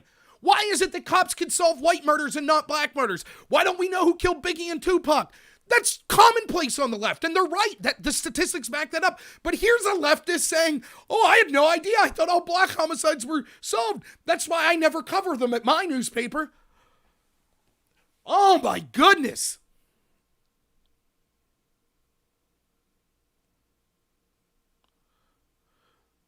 Good, I got some pushback here. Bland but Spicy on Twitch says, is the president fomenting racial division as well? Maybe. It's a question of what came first, the chicken or the egg. When you have every institution of power in this country that's fomenting racial division by talking about the 1619 Project, white fragility, white privilege, white people need to pay reparations, white people are responsible for sins of the past. The founding fathers of this country should be removed because they were white and they owned slaves. We had 5,000 professors or academic professionals sign a statement that said STEM, which is science, technology, engineering, and math, is racist. The Enlightenment, which is the scientific method and thing like that, that's considered racist. So when you hear all of this by all of the cultural institutions of power, all of our academia, you could get tons of courses about the evils of whiteness or rejecting whiteness and things like that. When I was in debate, dozens of times I heard that whiteness is evil and I need to reject my whiteness. I hear the same about masculinity. You need to reject men and masculinity, and it's a problem, and we need to overthrow the patriarchy. Yes, when this message is going every year, over and over and over and over and over and over, and you're in rural America and they say you're a 10-tooth rube, you're afraid of the brown horde, as Rick Wilson, frequent guest of CNN and alleged Republican, says. When you hear this stuff over and over, when you don't have a voice, when you're some of the poorest people in the country that has no voice, that no one sticks up for, and the only time you're mentioned is for people like Oprah to sneer at you and say, well, at least you still have your privilege. Yes, I guess then a brash person might be elected that comes and says, F you. And you then, who sat there and were silent on that racial division that has occurred for decades, I don't mean you specifically, but in the abstract, the people that were silent on this, now all of a sudden they're outraged. How dare someone speak up? How dare they? You're causing racial division. You should have left us continue going on unabated talking about the evils of white people. And now that you're defending yourself or defending white people, you're the one causing division. It's ridiculous. One of the persons that was the Band-Aid person on Facebook, that's what they told me. That my videos are throwing fuel on the racial fire. So, if I don't embrace critical race theory that talks about the evils of whiteness, then I'm the one causing racial division. I have to accept that I'm inferior or I'm more immoral because of my skin color. And if I protest that, then I'm the problem. I'm causing division. Not the person that says you're evil or you're somehow less moral because of your skin color or you're responsible because sins of your fathers because of your skin color. That person's not causing division.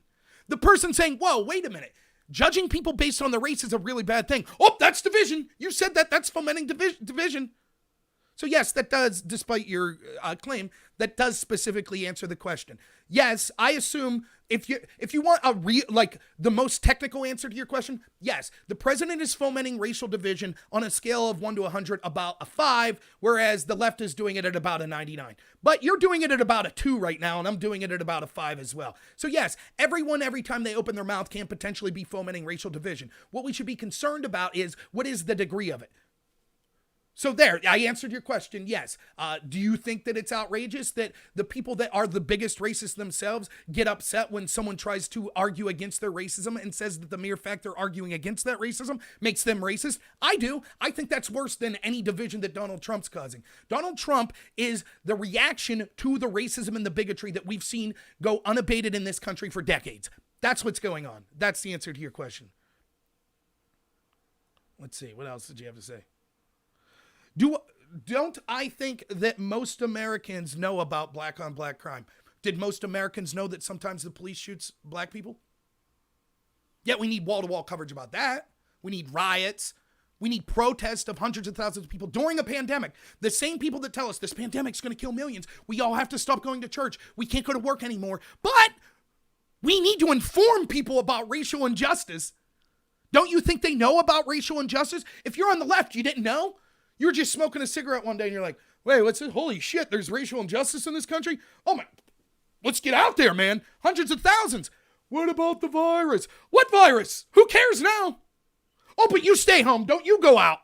You stay in your house. I'm allowed to go out with my 100,000 buddies. If you believe the country's systemically racist, you probably thought it before George Floyd's death and probably thought it after George Floyd's death. So why do we need to go out while you're saying there's a pandemic that's going to kill us all? Why do we need to go out and protest it now? We couldn't wait 18 months until there was a vaccine? You couldn't do it 18 months ago. For some reason, you didn't get around to it. But now you're going to do it. So your argument is, oh, well, in response to me saying, isn't it tragic that 7,000 blacks a year are murdered and their families don't receive justice and there's no media attention on it? Your response is smugly, oh, don't you think people know that blacks die? Yeah, I guess you're right, they do. Can you explain, don't you think that they know that sometimes officers are involved in shootings with people in the black community? You don't think they know that? Huh. But I'm sure you're okay with that coverage. That's okay. Leading to riots during a pandemic and things like that. No problem. By the way, 9 unarmed blacks were shot last year by the police. More than a dozen people have been killed in the course of these riots. Who cares, right? It's important. It's important to get out there and riot and shoot people like David Dorn. It's very important to loot stores. Oh. Let's see here. No, that's not what I said. Your question wasn't, is the president... Bland but Spicy says, I didn't answer the question because his question was, is the president racist? No, that wasn't your question. Your question was, is he fomenting racial division? It wasn't, is he racist? No, he's not a racist. There. You say my answer is, yes, the left is racist. No, that wasn't my answer. My answer was, yes, you could argue he's fomenting racial division, but not anywhere near what the left is doing, and it's a reaction to what the left is doing. That's the answer. You don't like the answer, and like many people, what happens is if you don't like Eric Holder, he says, this country's too cowardly to have a conversation about race. What Eric Holder really means is this country won't have a conversation about race where they agree with me that they're all a bunch of racist and horrible people. That's what he wants, because I'll have the conversation about race. I'll do it all the time. I'll do it with Eric Holder right now with no preparation. He's the coward. He's the one that says, no, a conversation means you have to agree with me. That's not a conversation. You asked a question, I answer the question. You then change the question because you didn't like the answer. To answer your second question, no, I haven't seen evidence of Donald Trump's racism. Yes, I have seen that with almost every leader on the left. There, answers to your question. I'm not talking, he says false equivalency. I'm not talking about blue-haired college freshmen. Neither am I. We're talking about mainstream institutions that engage in this behavior. Decrying white privilege. Is your argument that... So the New York Times, it's not them, right? They're not doing it. Academia, it's not them. They're not the ones talking about white privilege and white fragility. It's not them. It's not corporate America that's made, many of which have made white fragility required reading. It's not them, right? No, it's not them. It's just blue-haired college freshmen. That's, of course, how you deflect. This is what everyone said, for example, when notable leftist Brett Weinstein, who is as left-wing as you could get, was on Evergreen University and saw, in the name of white privilege, I'm sure, a bunch of black students formed a mob and said, we demand all white students refrain from coming to campus this week. And Brett Weinstein said, I refuse to endorse that sort of racially discriminatory policy. You can't demand that people that have paid to attend this university not show up based on the color of their skin. And for his troubles, a mob attacked him and his wife, and the administration had the mob's back. But it was just blue-haired college freshmen there, right?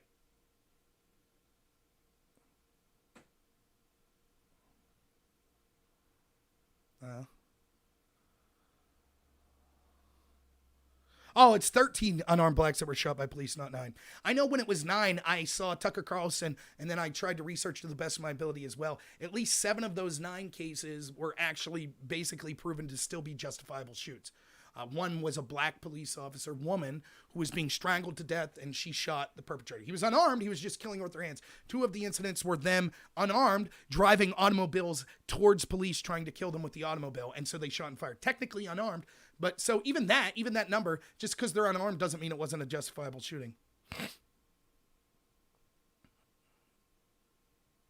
Let's see.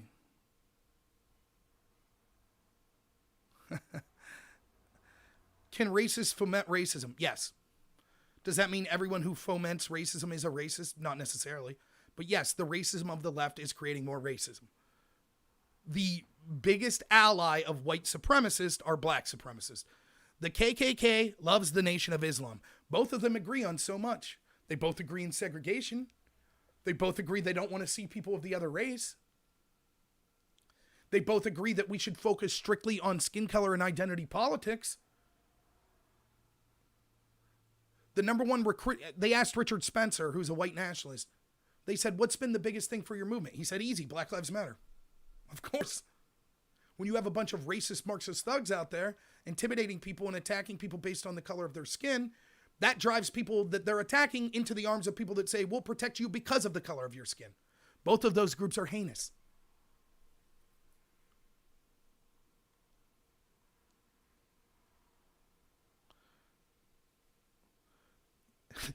Bland says, yes, the far left is idiotic on race, but they have little real power. You don't live in reality. Joe Biden just repeated the lie that Trump said some neo-Nazis are good people. Just repeated it. That's the president candidate for the Democratic Party. Just repeated that lie. Him and Kamala Harris have repeatedly said that Donald Trump's a racist. Thanks, Paul. I really appreciate the donation. It's so funny to me. I just love, and this is what makes debating people so frustrating from different beliefs. We don't agree on reality. We could watch an image of a riot and you'd be like, yeah, it's not a riot. That's fine. But they're burning down a building. It's cool. You could actually say with a straight face, oh, the mainstream left, they don't focus on race. Nah.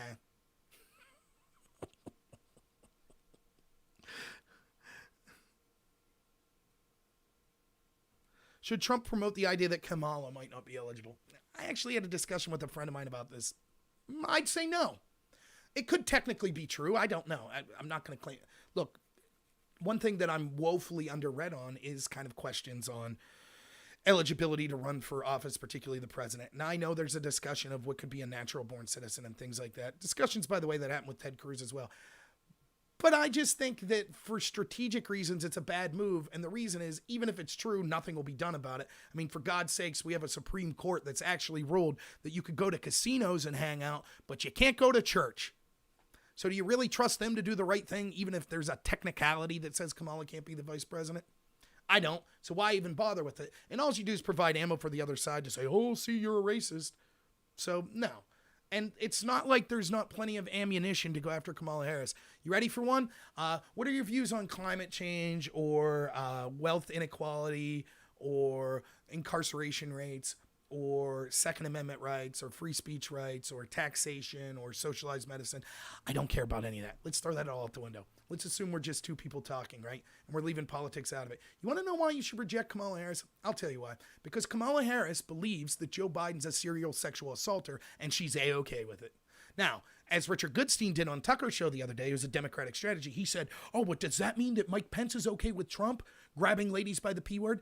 No. Mike Pence never came out and said, I believe Trump actually did that and sexually assaulted women, but I'm still going to be his vice presidential candidate.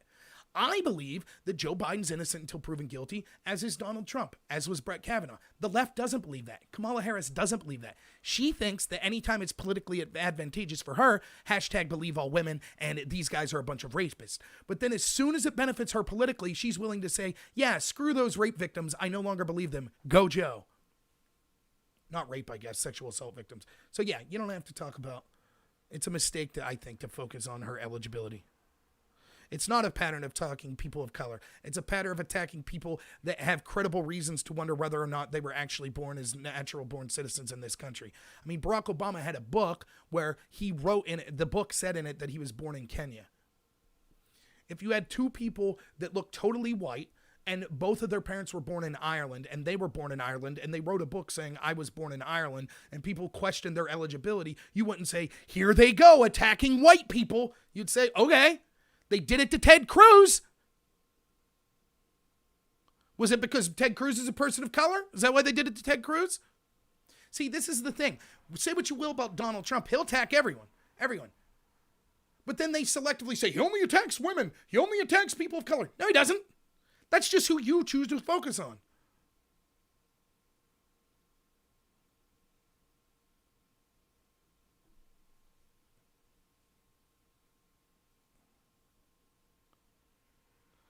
Well, Tom, what's up, Tom? Tom says it's pretty clear she was born in Oakland. I swear to you, I have to plead ignorance. I literally care so little about this issue, I haven't looked into it in the least bit. And I told my friend the other day that we talk politics with, I was like, this is a huge mistake. I wouldn't even bring it up. I just wouldn't. Even if it's true, it won't be enforced, and it just provides ammunition for people to be like, oh, here's racism. I have no interest in it. At this point, I have more of an interest in the policies. Kamala Harris despises normal Americans. The idea of not being allowed to be president if you're not a natural born citizen, I believe the implications would... Docky, you meathead. Thank you, man. My buddy Matt Schreck just donated $100. I told him the other day not to give me money, instead buy me a beer the next time I see him. Thanks so much, man. You're the best. Thank you. It's really awesome. And it'll go to my computer fund, so thanks so much. All donations appreciated. Thanks so much. Unfortunately, I can't see if you're donating on DLive, but I assume Phil did. Phil's the man. No, anyone who's donated on DLive, thank you very much as well. Thanks, Matt. It means a lot to me. It really does. I miss hanging out with you. We'll see you soon. We'll do a show where we'll just tell old, drunken, embarrassing Matt and Rob stories. That probably would not be a good idea. But no, like when it comes to, so I just don't know about this situation, but the idea seems to be you want a natural born citizen because you don't want someone who doesn't have the United States' best interest at heart. And I understand the importance of following the Constitution. It's clear to me that Kamala Harris doesn't have the interest of the United States at heart. Neither does Joe Biden, neither does the Democratic Party. So they already passed that. They already failed that test anyways. But on the specifics, I don't know. I'm not going to comment. Like, I know people say, but, you know, what about this? What about this? It's not something I'm interested in. I think it's a mistake to talk about. I trust Tom, who's someone I trust. I trust that you're probably right. She was born in Oakland. So, yeah. Now, is the definition of natural born citizen that you have to have two citizen parents? Is that what it is? Is that so? Even if you're born in Oakland, you're a legal citizen, but you're not a natural born citizen? Perhaps. I've kind of heard maybe that's the argument, but I don't know or care. That's so that's what I feel about it. So yeah, oh, Paul, there's a great question. I have to talk to one of my DLive friends like Jeff TV that knows more than this. It was 200 I needed, not 300 to be an affiliate of DLive. Apparently that's not I have to be a partner though. So I think I need 1,000 subs to be able to post actual videos. I think, so I'll try. Pifferfish says, Kamala Harris jailed a bunch of people for marijuana in San Francisco, then kept those people in jail longer because they were cheap labor. She tried to charge parents for truancy without evidence exonerating innocent men. Or withheld evidence exonerating innocent men. Then as a senator, she said this is all about crime, just reform. Supported M4A, I don't know what that is, until it was good for her politically. She then laughed about smoking weed in college and laughed about it even though she spent years using laws on the drug war to tear people apart. Yeah, I couldn't agree more. And to add to that, right, she called Joe Biden a racist, basically, implied it as, despite saying, I'm not calling you a racist, but she was calling him a racist. That's what she was doing because he was against forced busing, which 80% of African Americans were also against. And so then once this tremendously backfired, and black support of Joe Biden went up and of Kamala Harris went down, she came out 2 days later and said, oh, by the way, I'm against forced busing as well. So you're racist if you're against it, but I'm against it as well. And yet she's working for that racist.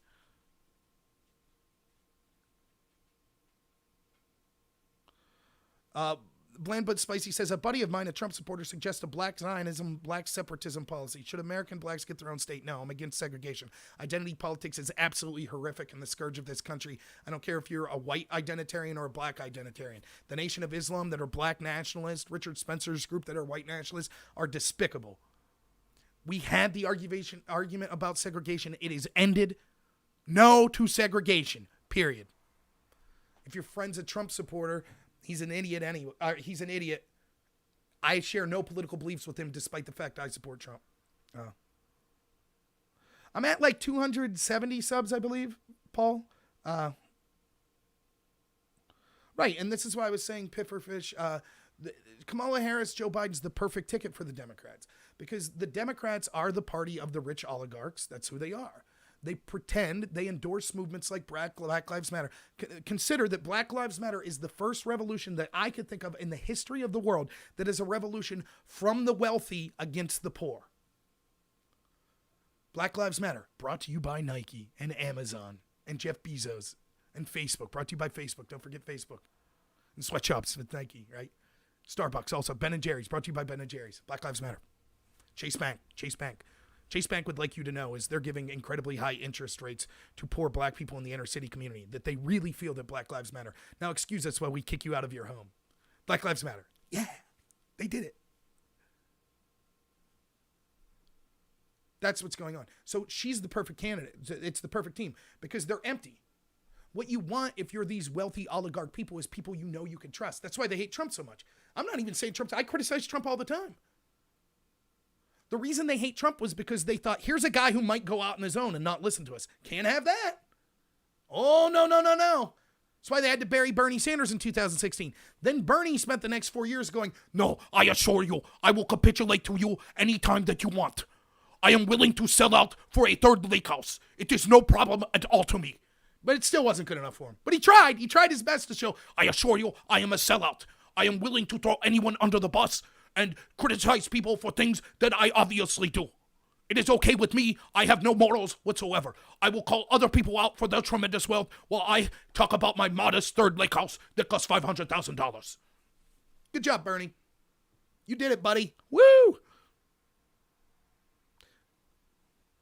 They don't want that. So you got Joe Biden, who's a man who doesn't know where he's at. No problem there. Don't have to worry about him bucking the system. And then you got Kamala Harris that's like, I'm so shameless, I'll say that I support a guy who I think's a rapist. No problem. No problem at all. I'll call someone a racist for a policy that I admit I'm defending. I don't care. I'll change my opinion tomorrow. Whatever you say, as long as I get political power, that's all I want. I'm an empty vessel, baby. Tell me whatever you want. There's your ticket, the perfect Democrat ticket. Let's see. Do I believe that Black Lives Matter? How do I answer this? Blandon Spicy on Twitch says, do I believe Black Lives Matter? I'm insulted that you would ask me. That's my answer. Do you believe that Italian lives matter? See, I would never think to ask you that because the implication is, there's a question about whether or not you care about Italians. Maybe you're okay with the murder of Italian people, right? Right? So I have to ask. I just have to make sure. You think Italian lives matter?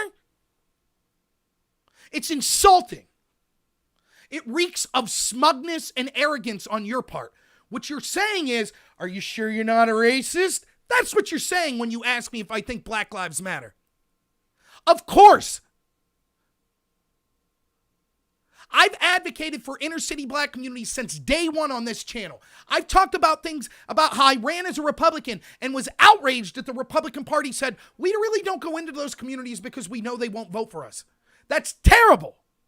I've never lived in the inner city, and I'm not a black person. If I was elected to Congress, I represent all Americans, regardless if they voted for me or not, regardless if I look like them, and regardless if my community looked like theirs. So it's my responsibility to go into those communities and see, even if they disagree with me, what their ideas are and what could make it better. So I've criticized the Republican Party for that. I dislike the movement Black Lives Matter, one, because it's disingenuous and it takes a name that allows smug people to say, oh, if you don't agree with them, do you really care about black lives? Which is outrageous. And second, because the policies they advocate for would be detrimental to not only the entire country, but first and foremost to black lives. For example, Patrick Moynihan in 1962 commissioned a report called the Moynihan Report that sought to look at unwed parenthood in the black community. They said it was a national travesty that 25% of blacks were born out of wedlock. So they instituted the War on Poverty policy, which allegedly LBJ said, well, I'll have these N-words voting Democrat for the next 100 years. And so this policy, that a big part of it was to fight unwed motherhood or unwed single parents.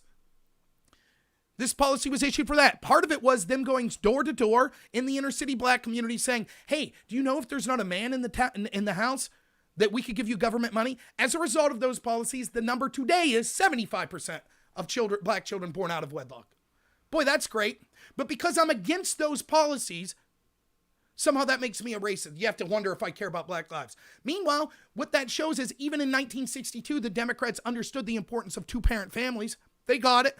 And all statistics show that having a two-parent family is one of the most important success factors in your life. Yet somehow, the fourth statement on Black Lives Matter's page is, we want to dismantle the European tradition of the nuclear family.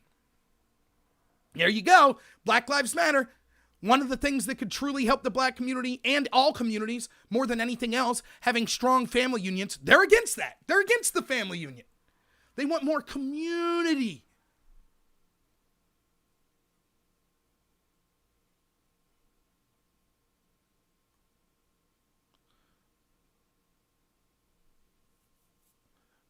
Nice anti-Semitic. Oh, so trying to talk like Bernie Sanders means I'm anti-Semitic. You're a troll. That's fine. I get it. Unlike you, I'm not afraid. I think you're the true anti-Semite, and here's why. You're so anti-Semitic that you find Jewish people so fragile that you can't mimic their voice, or else you think that's an insult to them. If Bernie Sanders tried to mimic my voice, I would never for a minute say, is he insulting me based on my skin color? But if I mimic Bernie Sanders' voice, you say, oh no, Jewish people are so fragile. It must be racism if you want to mimic someone the same way that you would mimic other people. So yes, you're clearly an anti-Semite. Congratulations. Can I admit that Black Lives Matter? Yeah, I did. You haven't talked about Italian lives. You're also a bigot that hates Italian wives. Also, you haven't once on this chat, not one time, have you admitted that you think rape's bad. So therefore, you're a rapist advocate too. Also, I heard allegedly that you sexually assaulted someone. So also, you're a sexually assaulter too. And the fact that you haven't denied it yet is truly despicable. You ought to be ashamed of yourself.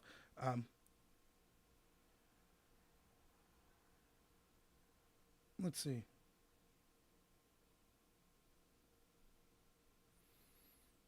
Are blacks just whiners, or do they have a right to ask people to say that their lives matter? They have a right to say whatever they want. Do white people have a right to ask, do white lives matter? Or are they just whiners? Oh, because we're told that's racist when they say that.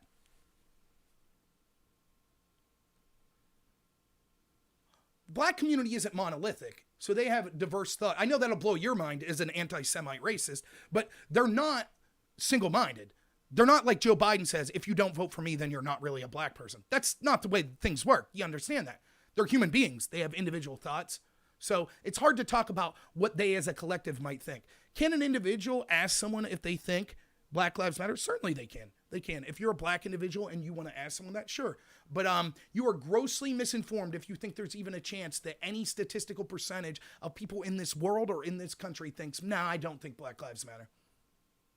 It's an outrage. Absolute outrage.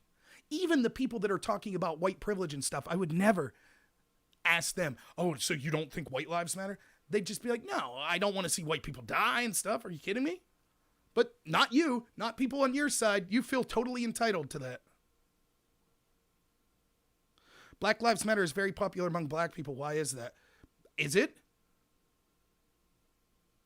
A recent Gallup poll showed 81% of people in the black community that were surveyed find that they want police presence to remain the same or increase in their communities. Seems to go against the message of Black Lives Matter.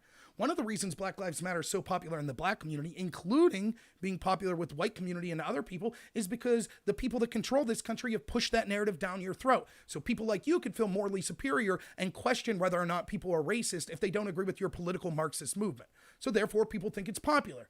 Now, the left used to understand that. They used to talk about gatekeeping. In fact, when I started journalism, I was originally a communications major. When I started it at university, I had left-wing professors that oftentimes talked about one of the problems with media was it was a gatekeeping issue, that so few corporations controlled the flow of information in this country. It's only gotten worse since 2002 when I started university. But now all of a sudden, if people all agree with something, then it must be right. Okay.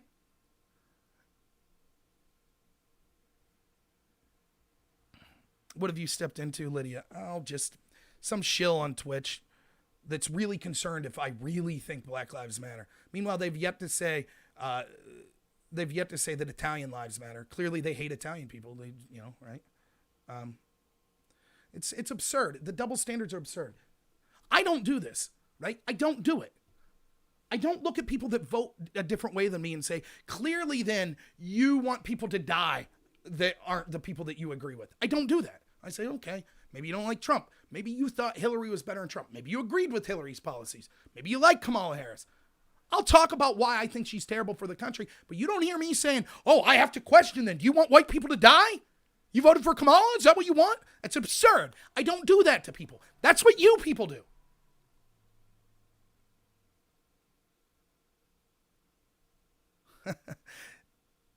Too late, bland but spicy. You're clearly now just saying Italian lives matter to cover for your anti-Italian bias. And also, you're clearly an anti-Semite because you can't mock Bernie Sanders' voice. By the way, all the people that mock the way Trump talks, I assume you feel they're all anti-white, right? There are comedy shows that do this all the time, that mock how Trump talks. So you assume they're anti-white, correct? Just want to get that out there, right? Yeah, you're right, Sci-Fi. I don't ban people for questioning me. I actually think it makes the show go better. Right. Umpire Calls says, if you don't deny a million times that you're not a terrorist, then you must be a terrorist. Right. Consider this. David Duke at one point, who was in the KKK, said, yeah, I think I'll vote for Donald Trump. Trump was asked how many times. Oh, David Duke said he'd vote for you. Oh, David Duke, David Duke, David Duke. Oh, my goodness. David Duke, David Duke, David Duke. Barack Obama, meanwhile, is taking pictures with Louis Farrakhan, who likened Jews to termites 2 weeks before the Pittsburgh synagogue shooter, and is a black nationalist that is racist against white people. The Black Congressional Caucus and Barack Obama palled around with him and took pictures with him. Now, no pictures of Trump with David Duke. Yeah, that's weird. I don't remember people asking Barack Obama what he thought about Louis Farrakhan every other day. Don't recall that. I don't recall the media saying he must be racist because Louis Farrakhan endorsed him. Don't recall that.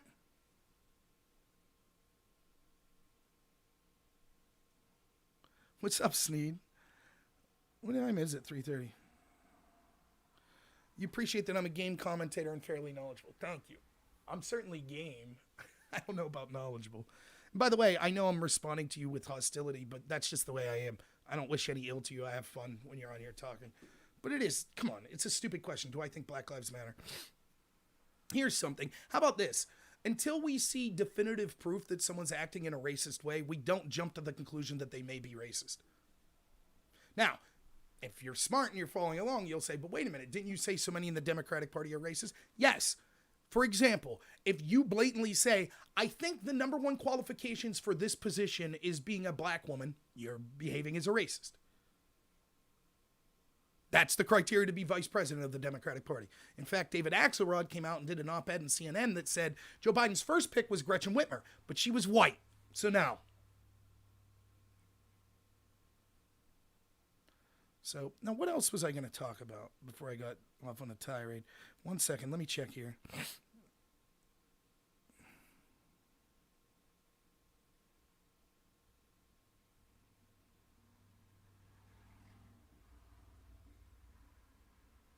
It's funny. There's another thing I want to talk about here. Oh, I know what it was. It's about coronavirus. 1 second. Why not? We're hitting all the other controversial topics. So I had someone who's an acquaintance of mine who happened to be from the debate community. Someone, by the way, that's also, he likes the fact that someone said they're ashamed of my views because I came from the debate community. They post an article that says, 100 days without COVID-19, how New Zealand got rid of the virus that keeps spreading across the world. Fair enough. And I'll be honest with you. I actually was interested to read this. So here's the deal. It's very complicated. I'm guilty of this myself.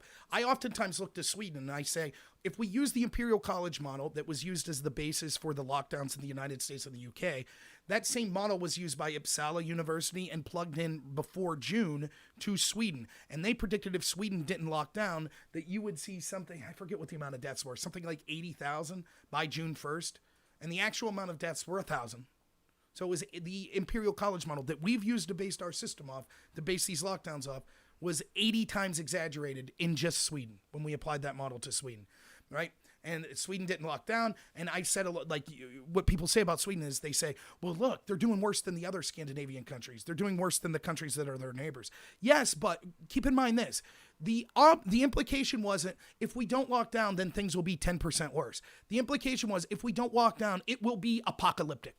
We'll go from possibly a few thousand dying to millions dying. That was what they told us. So we would expect them to see a country like Sweden, not just to be a little worse than Finland, we would expect them to be catastrophically worse than Finland, and they're not. Now, the problem is, people correctly say, but it's hard to compare the United States to other countries. I think that we could compare, my comparison there that I'm making is still comparing Sweden to Finland, and saying if the lockdowns were so successful, then we would expect it would have really saved Finland's butt, but not Sweden's, and Sweden would have had catastrophic deaths. But to compare Sweden to the United States specifically on what policy should be done is difficult because it's a different system. I accept that criticism. That's true, and I'm hypocritical because I also think that when we look at a country like New Zealand, we're like, well, there's so many differences. New Zealand's a low-populated island, so of course that's probably not going to spread as much there. So it's tough to draw straight-line comparisons. But I'm still interested in what's being said, and regardless of what your politics are, you should honestly be interested And I think, by the way, the statistics are way overblown and it's all politicized garbage, blah, blah, blah. I do think a lot of people have died of COVID, though, having said that. But I don't trust the numbers because I've seen with my own eyes. I've talked to people, coroners that reported and forced the Pennsylvania governor to remove a lot of the deaths because they were just straight fudging them. I've seen people say, oh, yeah, that motorcycle accident, that we put COVID as the cause of death there. So I don't believe the numbers. But whatever, regardless of that, even still, I still want the response to the virus to be as harmless as possible, to be as quick and painless as possible. So I'll read the article, right? I read the article. And the implication that the person posting it saying is, and they dislike Trump and they're blaming Trump for the COVID. The implication is we should have did it like Sweden, right? Okay. So that's the background going into this. The article lists in order the three things, did I say Sweden? I meant New Zealand. The article lists in order three things that New Zealand did that led to their success, okay? So here's a left-wing person saying we should have modeled ourselves after New Zealand. These are the policies Donald Trump should have done that would have saved us from the coronavirus. So they list three things. I'm going to start with number 3, and then we're going to work up, okay? The third thing they said we could have done was case-based controls using testing, contact tracing, and quarantine. Now, what I have to say about this is the contact tracing is a huge violation of our rights. It's terrible. It'll be used for nefarious purposes, just like any time we give the government the right to take away our rights. It will be used for more evil in the future than good that it does now, right? So I'm totally against it. I think it's ridiculous, right? However, testing, I agree. And I think there's some criticism to Donald Trump warranted here. I absolutely do. He has a pen and he signed executive orders giving money elsewhere. There is no reason I see that they couldn't have put more money into testing. And that's a criticism of Donald Trump at the executive level. That's a criticism of our Congress, both the Republicans and Democrats. They couldn't wait to spend trillions of dollars. There are tests out there, paper tests that cost $1 a test. They don't show if you had COVID, but they show if you have it. Why aren't we mass producing these? So fair criticism. I actually think that's fair. And I don't mind the criticism of Donald Trump on that level. I really don't. I criticize the Democrats just as well. They control the House. They're not putting that in the budget. So, all right. So that's one. That's the third reason. Number 3. Number 2. This feels like Family Feud or something. The number 2 thing that New Zealand did that my left-wing friend here is saying is so important that we should have done in the United States. You ready? A lockdown and physical distancing to stop community transmission. My response to this is, did New Zealand have thousands of health experts that said we need social distancing, but it's okay if you want to go out in groups of 100,000 to protest for Black Lives Matter? Did that happen in New Zealand?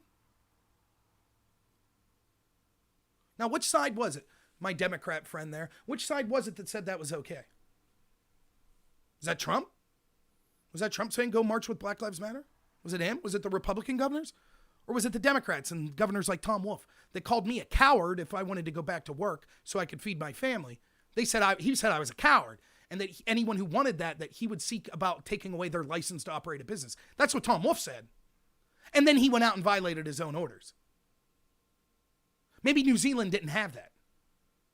So yeah, if social distancing was effective, I still think the lockdowns are ridiculous and there's no proof that it was effective. But if it's true that it was effective, yes, you could certainly cast some blame on Donald Trump for waffling on whether or not we should have a lockdown. I agree. But certainly more blame goes with the experts and the Democrats that said that it's okay to violate social distancing policy as long as you're doing it for Black Lives Matter. New Zealand didn't have that happen.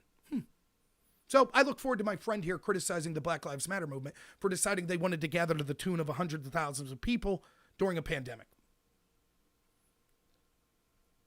Now, as good as that one is, let's go to number 1. You ready? What's the number 1 thing?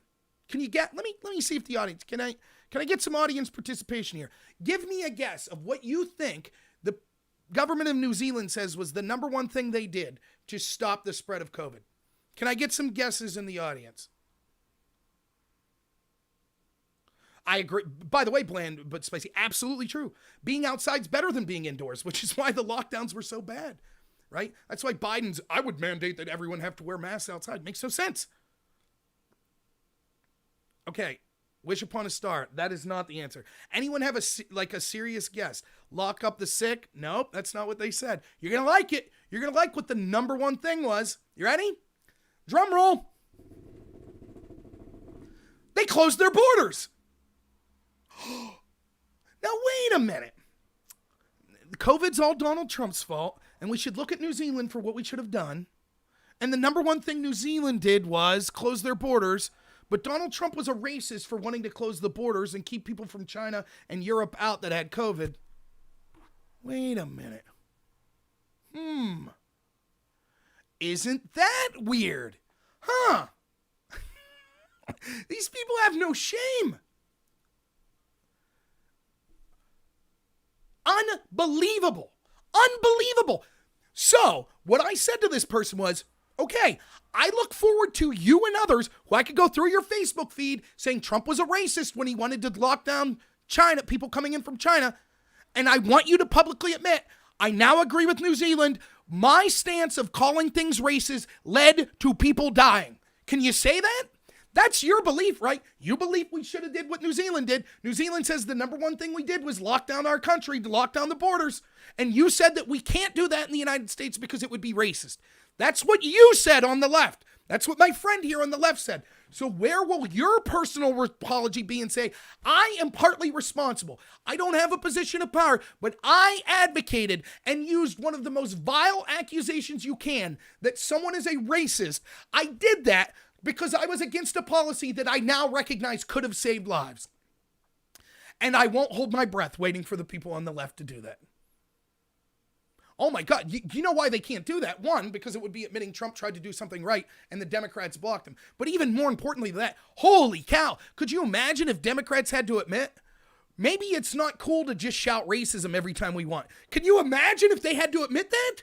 Holy cow, that would shatter their worldview. They can't do that. They can't do that.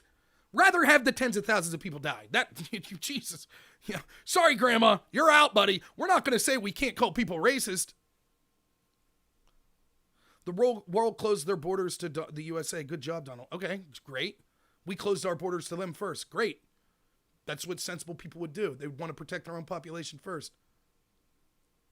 Since you're new here, Bland, let me tell you exactly what I would have done to COVID. First off, you have to triage. You have to look, what was the biggest threat that would occur to the country?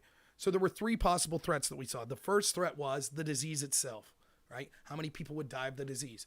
My contention is, and I'll be proven right, I know I will, that will be the least important of the three. So we could end up with, over years, let's say 400, 500,000 people died. Be horrific. Every death's a tragedy. That still won't be the biggest impact that we see. The most important thing. The second thing is the economic fallout that will come from the reaction to the virus.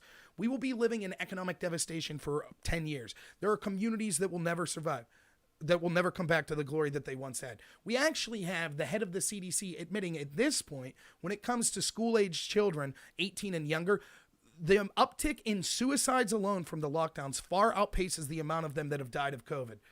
We will start to see numbers like that tragically happening over and over again. There will be more physical deaths from the economic depression around the world than there will been of COVID.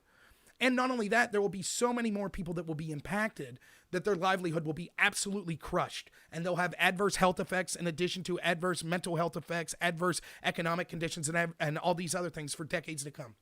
Far will outpass the damage done by COVID. That's number two, though. That's not even the biggest. The United States will survive COVID. The United States will survive the economic fallout. Absolutely. You want to know what the most important thing is? You want to know the one thing that came out of this that could destroy the United States? You want to know what it is? If the people of this country are willing to accept the total revocation of their rights based on unknown fears. That's it. That's the end of the country. Remember swine flu, how it was going to kill us all? Or West Nile? Or MRSA? Or MERS? Remember all those? Bird flu? Remember that? Avian? Avian is bird, you moron. You remember all that? Next year, there'll be another virus if COVID's done. And then there'll be one after that. Just like with the Patriot Act, we said, oh, we're afraid of terrorism. Please take away my rights. That's what we're doing now with COVID. And this will be, if it continues, it'll be the end of the United States. Our founding fathers didn't say, here are your God-given rights. Oh, but only if there's not a cold virus going around. Then these are gone. Sorry. They understood. They outlined those rights because they understood the importance of it. So, in lieu of that, I'm not a complete libertarian. I understand that at times we need to sacrifice some of our rights temporarily. I get that, okay? So, In the extreme case when the government asked to sacrifice some of my God-given rights outlined in the Bill of Rights, it is incumbent on the government to answer every question possible, be as transparent as possible. Some of the questions they need to ask, which I, on my channel, day one, in criticizing Donald Trump because he was not doing this and losing tons of followers, right? Here's what we should have done. Day one, we should have said, first question, what is the threshold as the leader of the government, Donald Trump or the governors or whoever, as the executive, what is the threshold for how many lives will be affected by something before you could revoke people's constitutionally guaranteed rights? In other words, the argument that you see many people on the left making is not one life. If it saves one life, we may able to have to do this stuff is garbage. And you believe that too. Here's how. We all agree that we sacrifice some of our rights for the collective good in some ways, right? But we also understand that there's inherent risk in life. And so we would never make policies and laws that are designed to make sure that no one ever dies. It's physically impossible, one. And second, in an attempt to do it, you would not only kill people, but you would crush all meaning to life. For example, I know when I'm on the interstate, which is sometimes 65 mile or 75 mile an hour, that there is a risk I'm taking driving. However, interstate has improved the quality of life for so many Americans. We can now drive to visit friends. We can deliver food. We could have areas of the world that weren't sustainable through things like food and other things like that. Through trucking, we could bring that there, all because of our highway system and the ability to travel with automobiles. However, we know there's a risk if you're on that interstate that you might be in an automobile accident. So in order to heavily diminish that risk, we could lower the speed limit to 5 miles an hour. Would you do that? Would you be for that? How many people die a year in car wrecks? Speed limit 5 miles an hour everywhere. Of course not. You would say the amount of people that would die alone trying to get to the hospital that would only be able to go 5 miles an hour would probably outweigh the automobile wrecks. Plus, then there's the decline quality of life, etc. We accept some risk. Every day you get up out of bed and walk out your front door, there's some sort of risk. So the argument that, well, the policy should be designed to make sure not one person dies of COVID is absurd. The reason the threshold question is so important is because if you don't get the government to outline specifically what that threshold is, that means anytime they want to take your rights away, they'll say, okay, now's the time. I said this the other day. I was watching the clip from No Country for Old Men. And Sugar, the antagonist, real creepy dude, and he's talking to this guy that runs a gas station. And he's like, considering whether to kill him or not. So it's the famous coin flip scene. He says, what time do you close? He says, around now. He says, that's not a time. He says, when it gets dark. And he's like, that's not a time. There's a lot of wisdom in what Sugar is saying there, right? He understands that what's happening is the fact that a specific time wasn't given is that clerk's way of saying, I don't want you here. I want to close now because I don't like you. That's analogous to what we see happening now. When they're unwilling to say, look, we're afraid that 300,000 people would get the virus and 100,000 would die. Or we're afraid that 1 million would get the virus and 100,000 would die. We think once we get to the point where we're worried that's the threshold, we have a responsibility to act. Now, they could have been wrong, but at least they should have answered that. Because then you could have understood, was the lockdown successful? If only 3,000 people end up dying and we had this lockdown that collapsed the economy, you would say, okay, this was clearly a bad policy. But if it ends up being 1 million people dying, you'd say, okay, their threshold made sense. We clearly passed that.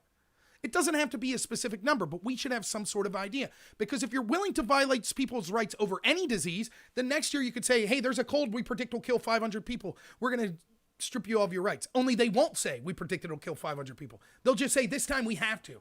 And Americans will be conditioned to say, oh, well, we have to trust the experts. And if no one dies, they'll say, see, the lockdown worked.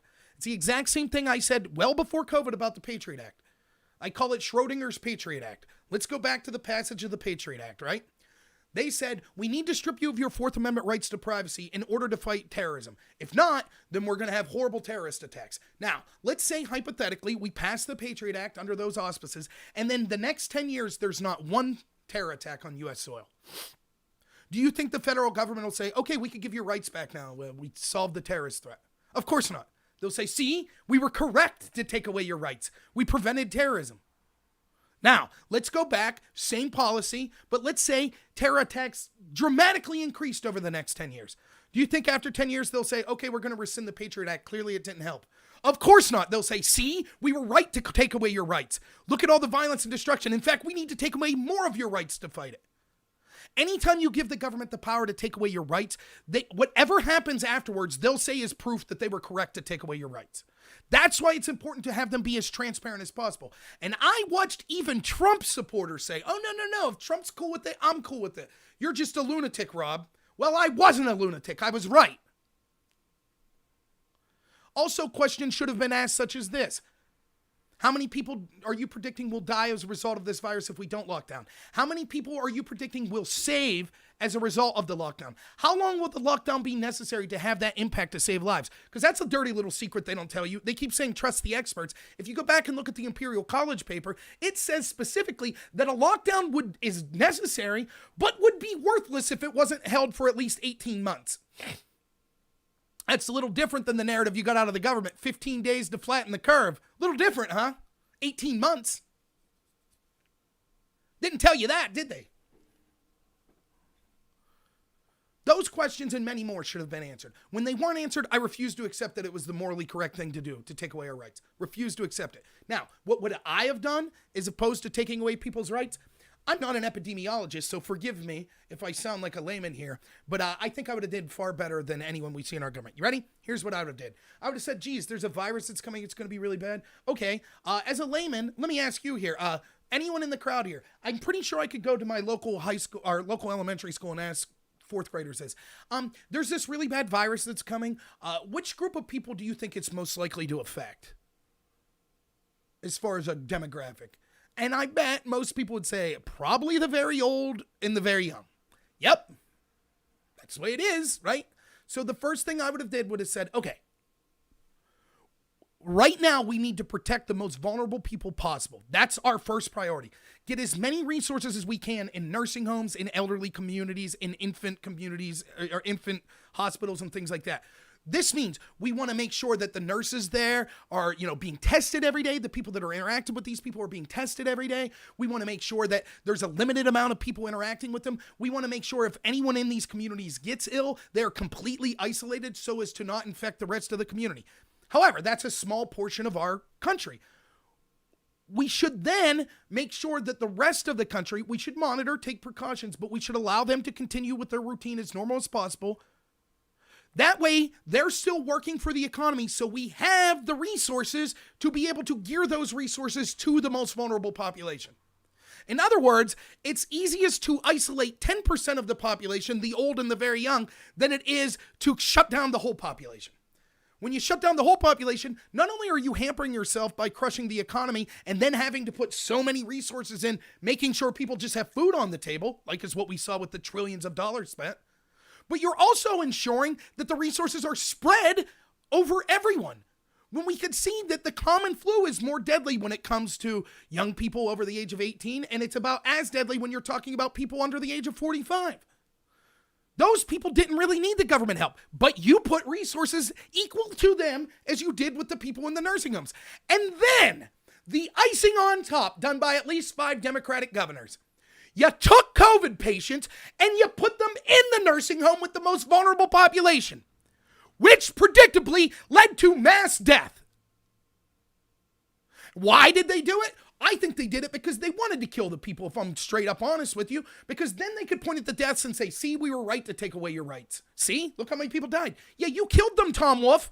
You're the one who put them in those death camps. But it's cool because your health secretary, Levine, she moved her mom out of the nursing home right before you made them death camps, didn't she? So when 70% of the deaths in Pennsylvania were from nursing homes, from your policy, who do you blame? Donald Trump. Oh, see, look at all the bodies piling up. That's proof we needed to lock you down. No, that's proof you needed to lock the nursing homes down. And you did the exact opposite.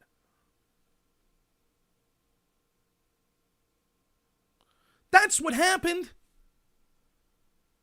And I'm no epidemiologist.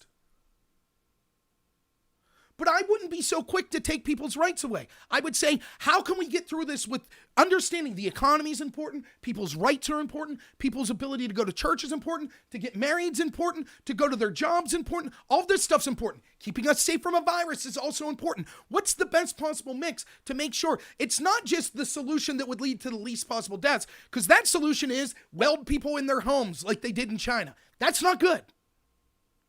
So there's some kind of adult conversation we need to have about what was the appropriate mix. And I'm willing to have that conversation with people that I disagree with. What I'm not willing to do is allow them to not be transparent when they're talking about the violation of my rights, or to somehow act like this is a problem that's just their political opponents. I've criticized Donald Trump, as you've heard just now. I've criticized the left. And certainly, though, the people that knew better, the people that claim to be the health experts, like Secretary Levine in Pennsylvania, she is an epidemiologist. She did something that every fourth grader knows is nonsense. She intentionally infected the elderly. Who thought that was a good idea? The reason they give for this, by the way, can you come up with a reason? Why would they do this? Why would they do it?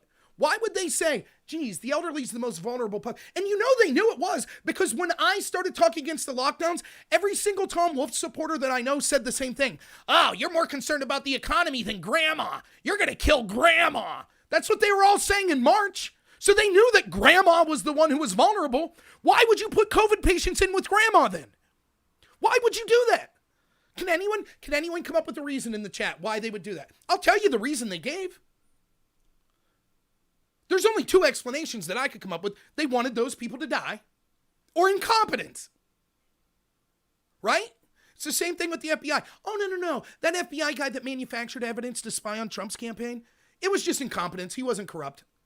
Oh, the health experts that we're telling you have to trust every day, they're just so incompetent they didn't know that they shouldn't put COVID patients in with the most vulnerable population. They didn't know. But hey, don't question them now. Twitter will censor you if you question them now. You have to listen to everything they say. They're the experts. Here's the reason they gave. You ready? We couldn't send COVID senior citizens to the hospital because we were afraid hospitals would be overran. Therefore, we wanted to keep the hospitals open and empty for younger people, and so we made the decision to house the COVID patients in the nursing homes. In other words, the fear-mongering that led to the lockdown, that hospitals would be overwhelmed everywhere, which never happened, led to them saying, well, hey, think of the rationale for this. You ready? Think of this rationale.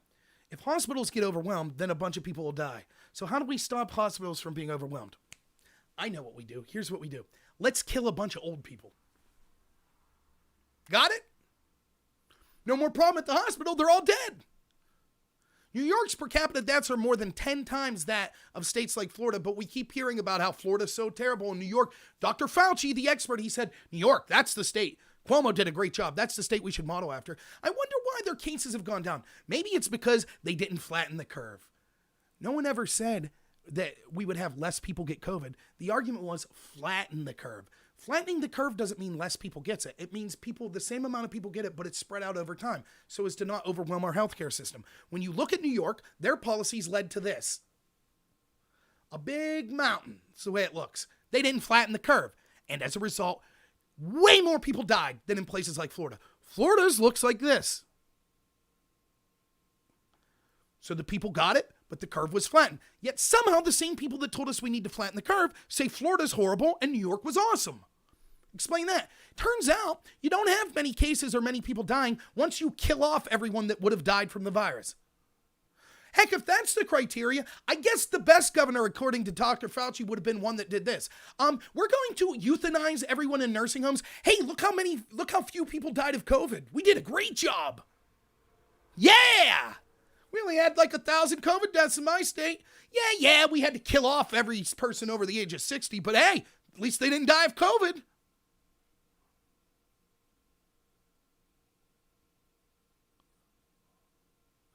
So I just thought that was funny. And then, again, I'm not going to use names or anything, but the other funny thing about this particular left-winger that It's all Trump's fault. And by the way, I think that this rationale is funny too. You hear that Kamala Harris said this, tweeted this. We had Barack Obama had an economy that was having a recovery, and then Trump inherited it and threw it in the toilet. The reason the economy's in the toilet is because of the policies that the Democrats pushed for. Granted, Trump went along with it, and he should be criticized for that. But think of what the Democrats are saying here. If you don't shut down the economy, you're a monster and you're responsible for every death that occurs from COVID. And then once you shut down the economy, they're like, oh, look, you crushed the economy. That's what you wanted. And so they blame him for both. He's responsible for the deaths and the crushed economy. What are you talking about? It's so dumb. But so everything's Trump's fault, according to this particular person. It's amazing. And try this little experiment yourself. If you have Facebook or some other social media, try this. If you see a friend, please, I implore you, try to be polite to people. I do. I think you should. I know I'm not the best at that. I fail at that too, but you should. It's not worth, sometimes we ruin relationships and stuff, and more cooler heads can prevail. But I'm just giving you a suggestion. What do I know? Do what you want, I guess, but I implore you. But here's what you do. Find one of your friends or acquaintances that you see on Facebook that's protesting or that's posting every day. Masks are, wearing a mask, you're a horrible person, you're terrible, and we need more lockdowns, and the kids can't go to school, and oh my goodness, you're terrible if you disagree, you want people to die. Find that person. Then go back to their Facebook page around February. See what they're posting. That's what I did with this particular person. You want to see some of the stuff I saw? February 28th, the person that I'm referencing that says it's all Trump's fault and people are terrible for not wearing masks and people are terrible for not following social distancing. On February 28th, this person reposted an NPR article that said, the most alarming thing about COVID virus is the alarm. And basically it's an NPR article, just like the Washington Post, just like the New York Times and all these other outlets were doing at the time. See, Trump was suggesting having a ban of people from China. And so, because Orange Man bad, that had to mean if he wants to ban people because of a virus, the virus must not be bad. So here's NPR that's paid for with your tax dollars telling you COVID's not a problem. It's just Trump being an alarmist. That's the real problem. Got that? That's what this person was doing. That's what NPR was doing. In February saying the only problem with it is the alarm that's coming with it, the fear-mongering. Now this person will tweet today, why didn't Trump do more in February? When he was criticizing Trump trying to do, him personally was criticizing Trump trying to do things in February. Then let's move on. Then let's move forward to, I believe it was like March 3rd. They posted this from, let me see here. Why can't I click that hyperlink? There we go. Crap. Yeah. It was March 5th, 2020. What I think about COVID-19 this morning. This is from a PhD person. And it says, it could be bad. We're not sure what's going on. We need to be safe. Number one thing she suggests is washing your hands. Don't pick your nose is number 2. 2A. You ready? And I'm quoting from this PhD person that my friend on the left who thinks you're a terrible, immoral person if you don't wear a mask. This is what he was posting March 5th. You ready? Quote, there was one note that came out suggesting that face masks actually promote surface contamination because you're always adjusting them, i.e. touching your face. I don't know if it's true, but face masks should not be worn by the healthy public right now, unless you are the person who is sick and you're on your way to the actual doctor's office. The mask's function is to prevent spit from flying out of your mouth and landing on things when you cough or sneeze. It flies out of your mouth and is caught in the mask instead. If you are the person who is sick and not on the way to the doctor, go home. Let the people who really need the mask, doctors, nurses, and people who are sick, have it. So this person was promoting articles telling people not to get masks on March 5th. And then as early as I believe it was like March 28th was the first time he was criticizing people that weren't wearing masks. You see? You see how that works? Just like Dr. Fauci. I had to lie to you.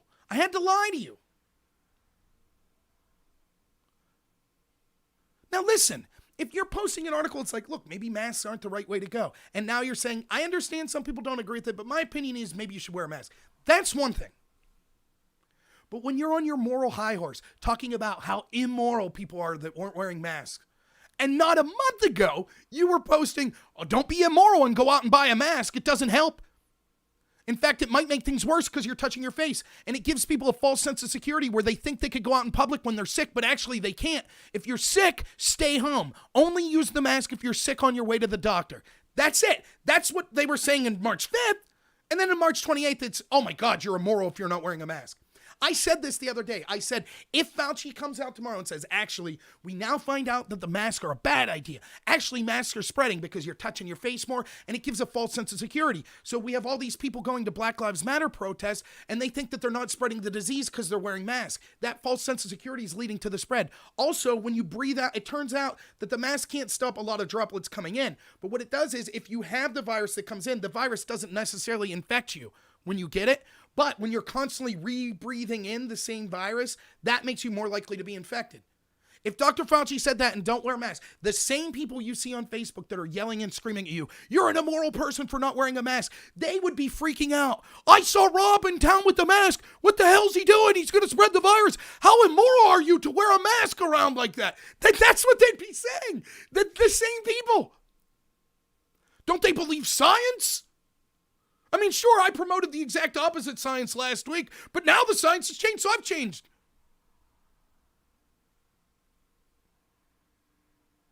What's up, Joe?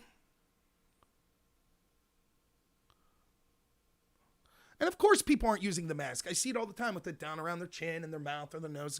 Yeah, you see this all the time. Like, it's total hypocrisy. It's just about making you feel good. It's about controlling people. That's it. Having said that, I do wear a mask. I do. I work in the healthcare field, and I work with people with compromised immune systems, so I choose to wear a mask most of the time. Now, if I'm not at work, sometimes I do, sometimes I don't.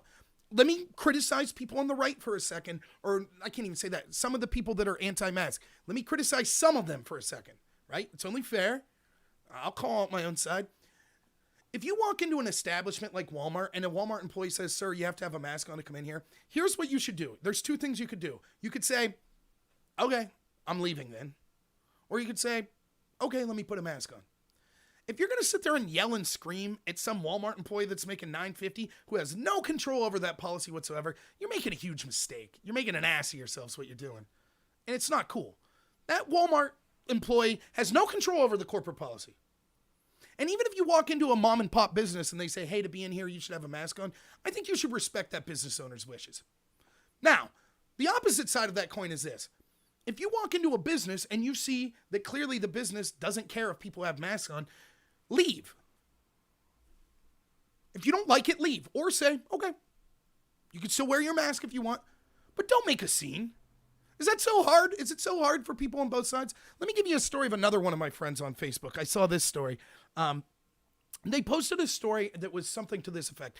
I went to this restaurant. I don't know if it was a restaurant or like a convenience store or something like that, but it was a place where they were getting food.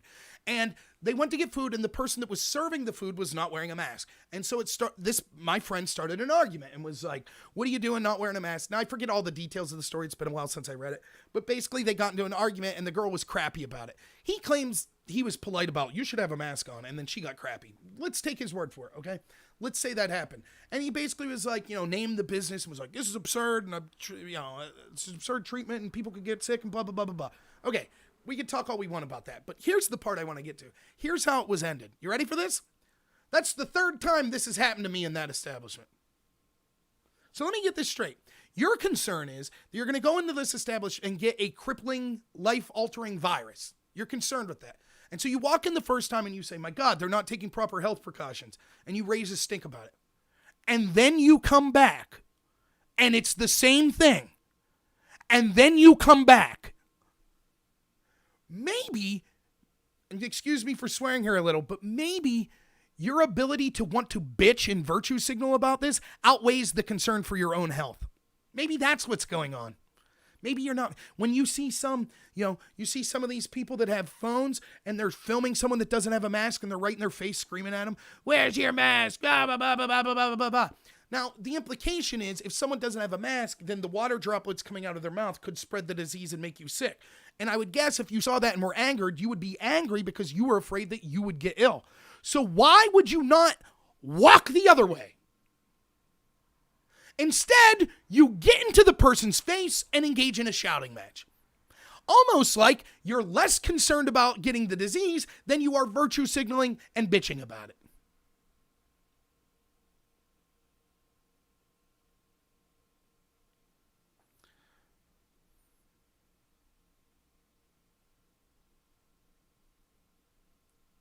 Matthew says we should all be wearing masks. Why? Let me say this, Matthew, in all honesty. I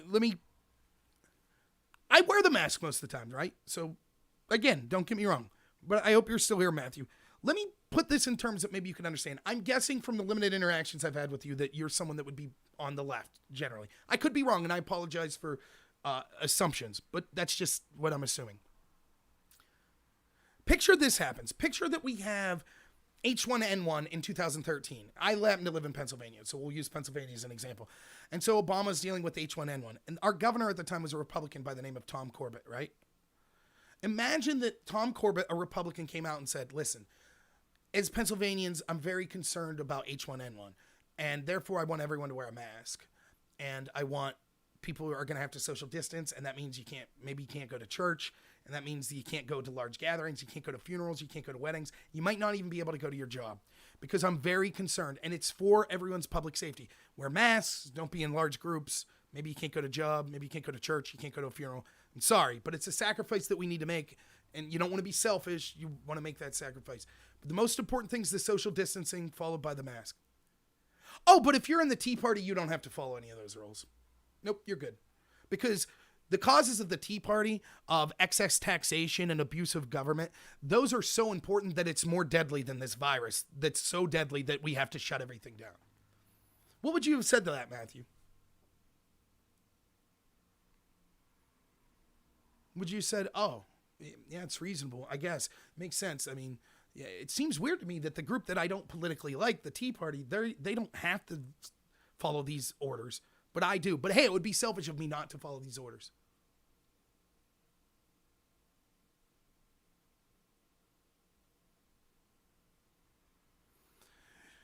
If you want the freedom to live in a country without a virus spreading rapidly, Matthew Meyer, let me ask you, did you publicly denounce the people that violated the social distancing orders? For example, if you're talking about experts, did you see the testimony of Dr. Fauci the other day when he was questioned by Jim Jordan? And Jim Jordan said, do you think that the protest helped spread the virus? Now, he's a scumbag, so he won't say, because he's a political operative for the left, he won't say anything that would demean his chances of being a political operative for the left. But what he did say was, I would say you should avoid gathering in large crowds, period. The New Zealand study that I just put up that was cited by left-wing people is New Zealand did so good. What was one of the most important things? It was social distancing. It said it was important to quarantine and social distance. Not that, we just allowed large crowds, but we said you have to wear masks. So why is it okay? The most important, the masks are a secondary measure. You should social distance. Dogs. You should social distance, but if you can't because it's an emergency, wear a mask. That's what's going on. There's no one I see that says, oh, if you just have a mask, everything's hunky-dory. I don't see that anywhere. Do you, Matthew? Did you see that? So I would as angry as you would be with people not wearing masks, which fine. If you believe that that's the science, I understand your anger. I get it. But I would assume you would have even more of the anger for the people that know better. Health professionals, politicians that are saying, violate the first most important order, the social distancing order. So I assume you would like the freedom to live in a country without the virus, and so you're outraged that so many politicians and one major political party, the Democrats, have almost entirely endorsed mass gatherings when it agrees with them politically.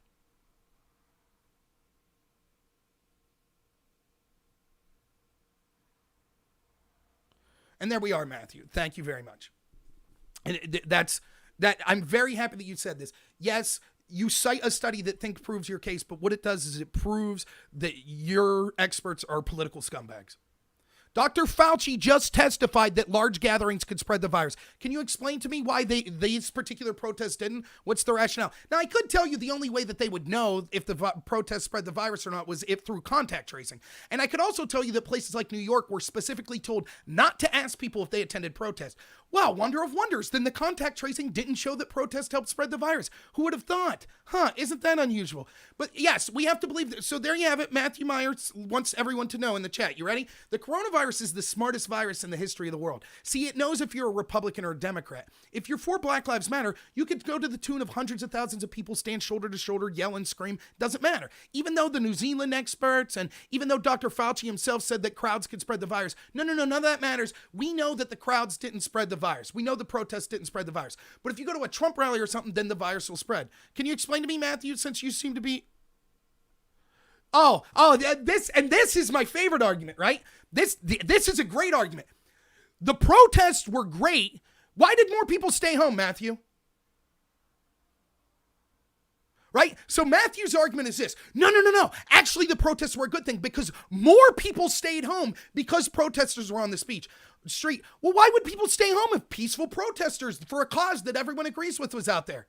Maybe they weren't so peaceful, right? And secondly, so this is an argument for, well, hell then, we should just allow roaming vigilantes on the street. If we have people threatening to kick everyone's ass, more people will stay home, therefore less virus, right?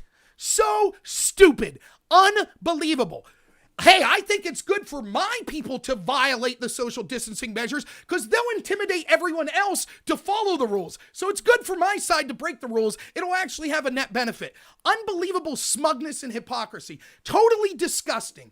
Unbelievable. How about this? More people will stay home if we just allow the Tea Party to go out and do whatever the hell they want. If we just allow Trump supporters to go out and do what they want, all of the people that you care for, the left-wingers, will stay home more, which means they're less at risk to get the virus. So it's a win-win. Let's allow Trump supporters to go do what they want, and you stay locked in your house. Less people will get the virus. I want the freedom to be able to go outdoors. This is unbelievable. It's just the smugness. It's so smug. It's okay for my side to go out and violate social distancing orders. It's okay because that will intimidate other people to not go outside, which means less people get the virus. It's so funny. It's so great. You don't even see the amount of hypocrisy you're engaged in. You don't see it.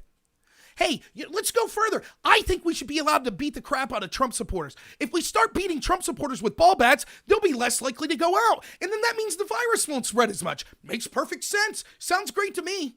Why is it that your group's selectively allowed to go out because that causes other groups not to go? Trust us, though, they're peaceful. They're peaceful, right? The reason people stayed indoors when they saw the protests because the protests were so peaceful, right?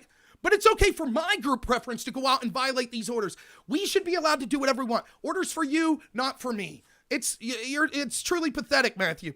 And I'm glad to hear what your profession was. You fit right in. You really do. Congratulations, Matthew. I was trying to give you the benefit of the doubt. Truly a spectacular hypocrite. I assume you also believe with the orders that said black people don't have to wear masks in certain places. Makes sense.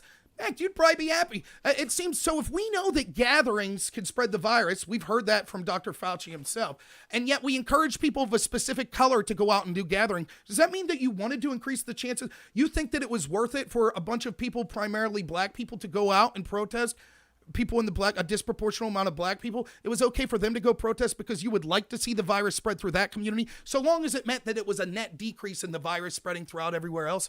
Yeah, that's great. That's really the anti-racist position. Let's send black people out so other people are afraid to go out. That way they get the virus, but less of us get it.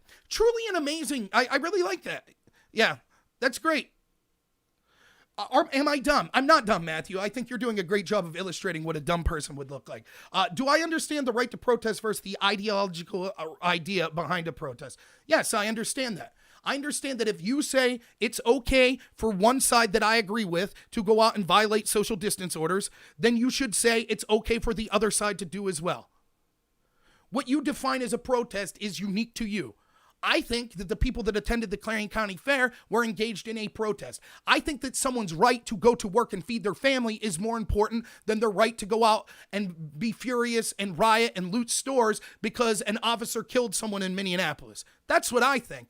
I think that my right to go to church is more important than my right to go to a casino. I think that my right to go to church is more important than my right to go to the liquor store. But that's not what the left thinks.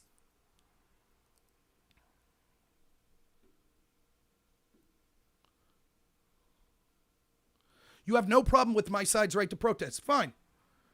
Hey, can anyone here, anyone in the chat, guys, do me a huge favor. Can anyone in the chat tell me if you're refusing to wear a mask out of protest? Go.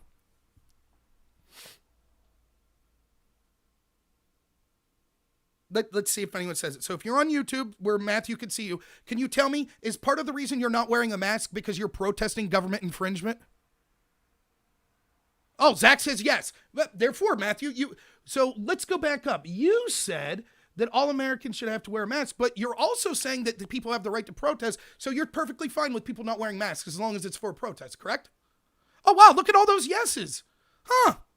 Matthew, that's really hypocritical of you. So on one hand, you say everyone should have the right to protest, but on the other hand, you say, but only in the way I see fit. Huh. Well, that's crazy. I'm getting all kinds of yeses here.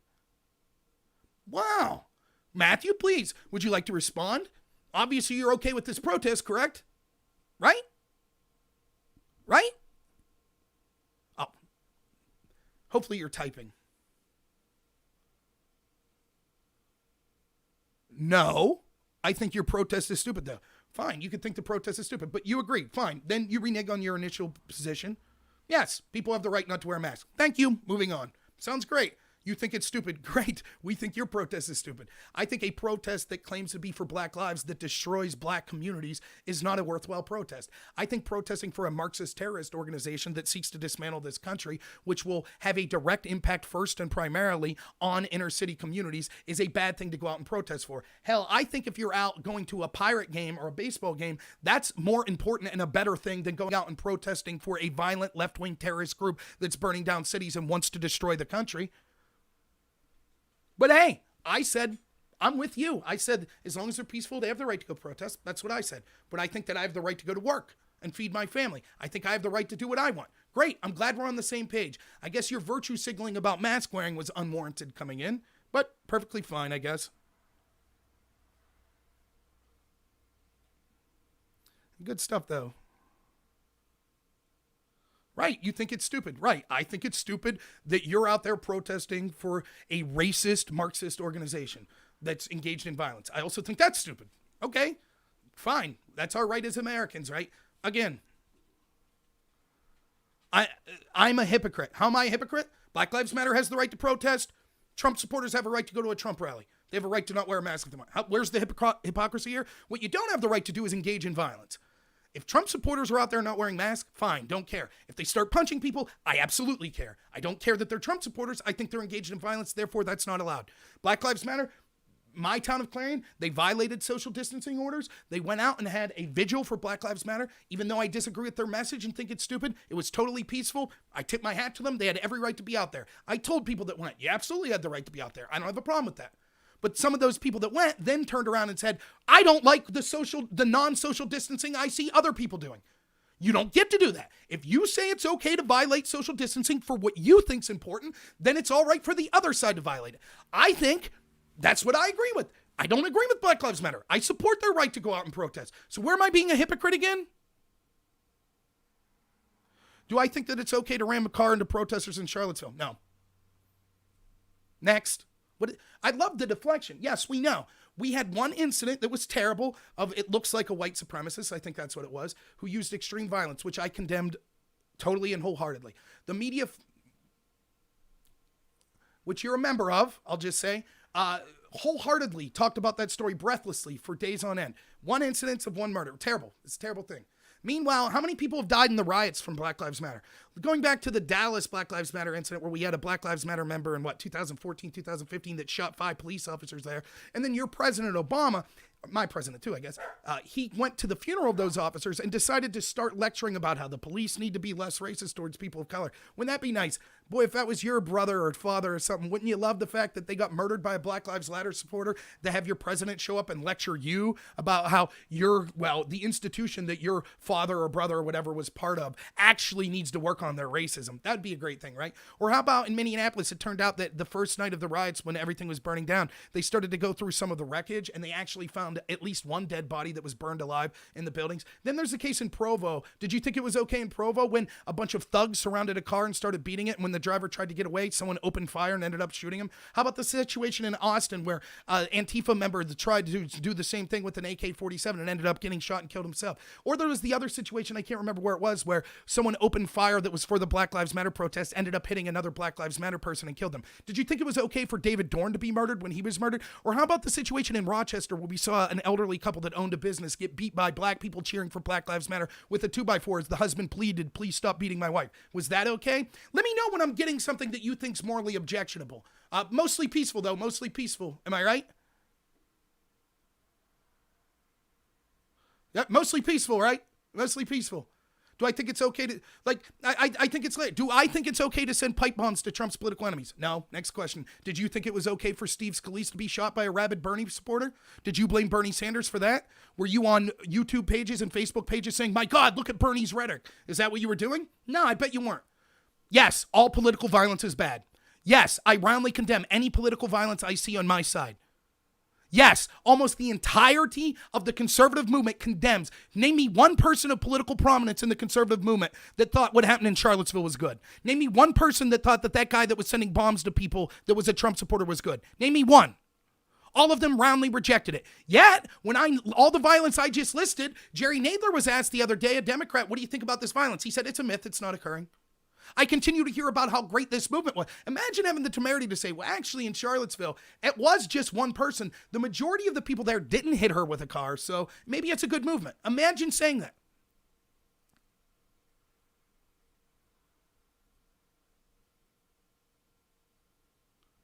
I keep hearing about all these white supremacists. It's rampant. It's everywhere. Yet all we do is make up hoax again and again and again and again and again. Meanwhile, when I watched a bunch of a black adult racist attack children, the Covington kids at D.C., what did the people in positions of power do? Did they condemn the black racists? No, they attacked the children, didn't they?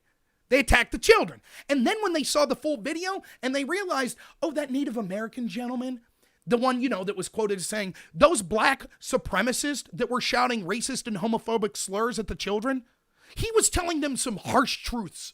That's what the Native American man said, and he lied to everyone when they said they surrounded him. It was him that got in these kids' face.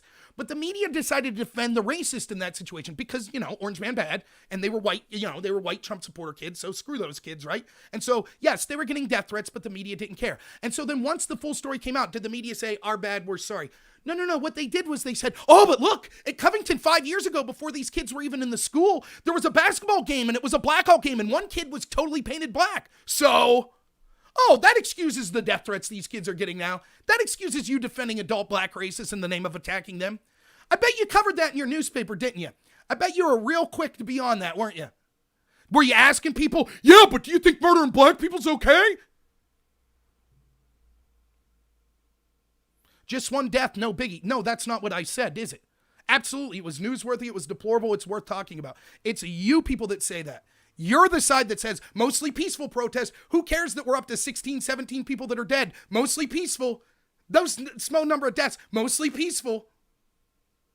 Yes, everyone acknowledges what happens at Charlottesville was terrible. There was violence on both sides, but the most incredible, heinous violence was that murder. Absolutely. He deserves the harshest punishment possible. Totally agree. Okay? It's a tragedy. It was newsworthy. It was worth talking about. It's not one death, no biggie. Now, conversely, I watched you and so many other people say, well, most of the protesters are peaceful with Black Lives Matter. So who cares if one person, the Chaz zone, who cares if they said the police were bad and then they set up their own form of police and then we have audio of them critically wounding a 14-year-old black kid and straight up murdering a 16-year-old black kid. Not only did they put about 30 rounds into the car, which you could hear from the audio, but then they said he's still breathing and popped 3 more shots into the kid. I wonder if your newspaper covered that. Did you cover that? Was that a story that you thought to cover? Just one death, no biggie, right? Mostly peaceful. It's mostly peaceful. Right? That's what you thought. They have a right to be out there spreading the virus and committing violence, though, because their cause matters. It's a very important cause. You need to be able to shoot young black kids that go for joyrides. It's very important. And I'm glad that, the mayor of Seattle said it was the summer of love. It was a great thing.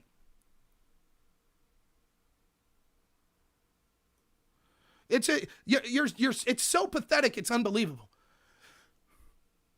There's a bunch of violence that occurs with this movement that's occurring during a time where you think there's a pandemic that's going to kill tens of thousands of people. And all you could do is when I say the violence, you don't say, every single incident you've said to me, I said, yeah, that's bad. You haven't said one of the incidents that I pointed out from your movement's bad. Not one. You just keep saying, oh, here was a Black Lives Matter person that murdered someone. Yeah, but what about these guys in Las Vegas? Yes, that's bad too. And would you like to deflect any more for the murderers on your political aisle? I've condemned all violence roundly every single time. Where are you?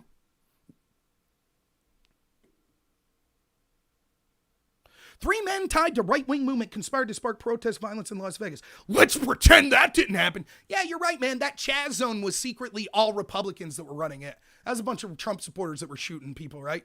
Raz Simone, that rapper, he's really a Trump supporter. Yep. Yeah, I know, Medieval Mike. It's funny. By the way, thank you for being here, Matthew. You were one of the people I was talking to on Facebook, so I really thank you for being here. It's nice to see extremist hypocrites are willing to show up and at least, have the courage to, spout your nonsense in the chat, so I do agree with that. He is actually an editor in a newspaper, so he would like you to know that as an editor that's really concerned with the black issues and with the black community, he actually thought against all liberal people, he actually thought, as someone who's knowledgeable of this and controls the flow of information that people in his town get to read in the paper, he actually thought the reason that his paper's not talking about black on black crime is because almost all black on black crime is solved.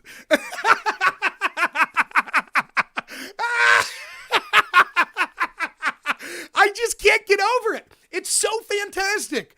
Yeah, that's it. Why don't you talk to all the people, the leaders in the black community that are constantly railing about the fact that why is it that white homicide is more likely to be solved than black homicide? Please take your vast knowledge as a newspaper editor to them and let them know that actually they're wrong. Because as a newspaper editor, you've chosen not to discuss those stories because we all know that when someone black's murdered, those crimes get solved. Oh, man, it's so good.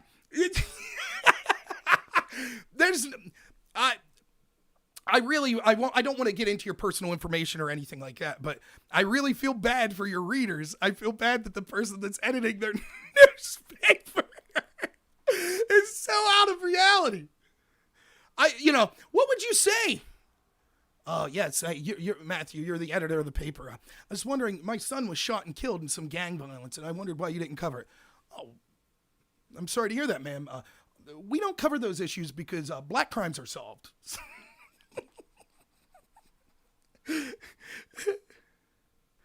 Let's pretend that the synagogue shooting didn't happen. Yeah, the synagogue shooting did happen. It was 2 weeks after the Nation of Islam leader Louis Farrakhan said that Jews were termites.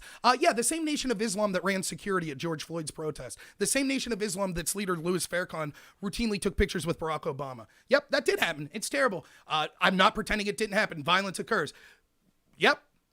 Most of the rise of anti-Semitism we see, particularly in places of New York, isn't coming from right-wing people. It's coming from Louis Farrakhan type believers that believe in things like Black Lives Matter. But you ignore that. You can even see Jewish leaders that have talked about this in New York City, how de Blasio started talking about the rise of anti-Semitism in New York City, but then he stopped talking quickly when he realized it was Democratic voters doing it. One rabbi I saw quoted in the New York Post put it as following. He said, eventually we'll have to arm ourselves and fight back. But we know then that that's exactly what de Blasio wants because he'll say we're the extremist. But yeah, anti-Semitism is clearly important to you. Let's see, what else are you going to go through? Yeah, that was the Pittsburgh synagogue shooting, yeah.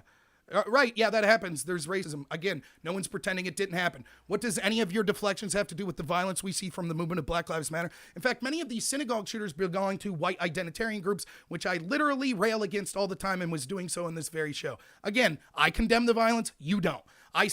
You say, here's an instance of violence. I say, that's terrible. I totally condemn it. Now, are you willing to condemn violence on your side? And you say, oh, so you're pretending this other incidence of violence didn't happen? That's a deflection. That's called whataboutism. Yes, that incidence of violence is bad. Okay, are you willing to condemn violence on your side yet? Oh, so you're pretending this incident didn't happen? Yes, of course. Are we going to get back to, how far back do you want to go? Are we going to start talking about the assassination of Lincoln? Do you want to go back that far? Before you acknowledge, oh, and by the way, yeah, it might be bad that the movement that I'm supporting actually has a higher death toll than the actual number of unarmed black people that were shot by police last year. You might want to mention that. I gave you the specifics. You had the time to say any one of the times, like, yeah, that incident's bad. But instead, you just keep defending. I'm not pretending other violence doesn't happen. I'm acknowledging it happens. I'm saying that it's bad. You could be a moral person and say, yes, violence occurs on all sides. But we're talking about a specific group right now. Are you asking me if neo-Nazis are bad? Yep, I totally condemn them. People that shoot up synagogues and the groups they belong to, are they bad? Yep, totally condemn them. Do you condemn Black Lives Matter where all this violence is occurring? No, you support them. So there is a hypocrite here. Just like you think people should have to wear masks, but you think it's okay for your side to not socially distance. I get it. Like, you look like a fool. You look absolutely ridiculous. I don't say this often. I try not to be arrogant. You're not in the same league as me. You're an embarrassment. In fact, if you have Discord, please come on right now. Nothing will be better for my personal, what's the word I'm looking for?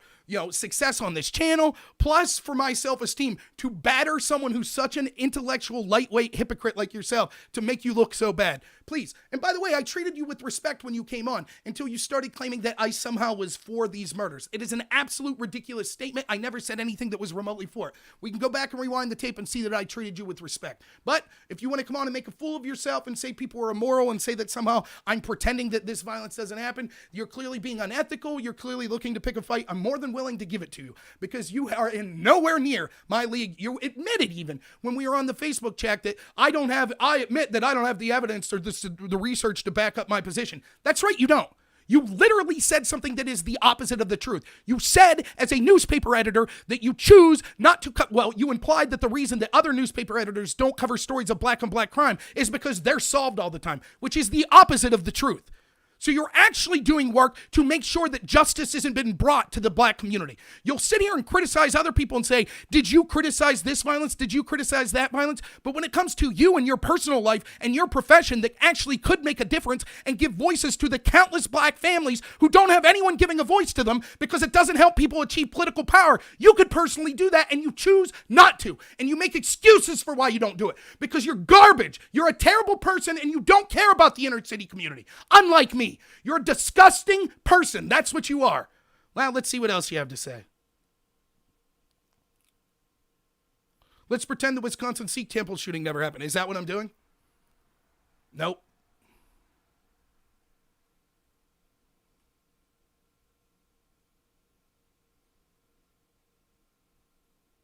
Let's pretend the Walmart El Paso shooting loved Mexicans. This is a great issue, the one you bring up. Yep, racism is bad. It's weird that I noticed you haven't said San Bernardino, or you haven't said 9/11, or you haven't said the Orlando nightclub shooting. I wonder why. I wonder why you're avoiding those ones. Interesting. And of course, you're still deflecting and haven't said that one of the shootings or the deaths that have occurred at Black Lives Matter is a bad thing. Because I only assume at this point you had every opportunity to say that it was a bad thing. The fact that you haven't and the fact that you've defended the organization shows to me that you literally encouraged. You're either so involved in the group that you're willing to overlook and deflect for their violence, or you actively support it. Again, every single incident that you've pointed to, I've decried. Yep, absolutely. But I'm used to people like you from the debate community. You'll stand up and you'll say, what do you think about the land being taken from Native Americans? And I'm like, yeah, that's terrible. And they're like, oh, so you're a racist because you didn't mention land that was taken from, Asian immigrants. Wait, what? I mean, yeah, I guess I could sit here the whole show and say, remember this shooting, remember this shooting, remember this shooting, remember this shooting. And then if I don't get to one, you'll go, aha, you forgot that one. Let's pretend it didn't happen. What are you talking about? Every single one you've brought up, I'm like, yeah, that's bad. You think you're going to get me on one? You think you're going to present one of these shootings and I'm going to be like, oh yeah, that was a good shooting. That was good. Yep. That's what you're doing. But let's look at the El Paso shooter. I think the El Paso shooting was a racist. I also think that he was inspired by the Christchurch shooting in New Zealand. You haven't mentioned that one. Let's pretend it didn't happen. right? Where they shot up Muslims. You must hate Muslims. You pretended the Christchurch shooting didn't happen. But he said in his manifesto that he was inspired by the Christchurch shooter, right? That's what he said. Both him and the Christchurch shooter did mention their racist beliefs in there. The Christchurch shooter specifically put in his manifesto that his goal was to cause division between the left and the right. And he specifically had positions that were traditionally on the left and traditionally on the right. So one of the reasons for his shooting was the ethnicity of the people he shot. This inspired the El Paso shooter. Another reason that he cited was climate change. Yep. He thought the world was being overpopulated and we need to kill people because of climate change. So I assume if you're someone who's worried about climate change, then you're a disgusting person that favored the Christchurch and El Paso shooters, correct? Oh, you just want to look at one part of their motivation that you could use for political power. Isn't it funny? Weren't you the person that was defending someone saying not to politicize these deaths? But here you are. Hypocrisy knows no bounds. Let's read the manifesto. Let's do it. Right? I'm not denying he was a racist. Are you denying that they talked about climate change?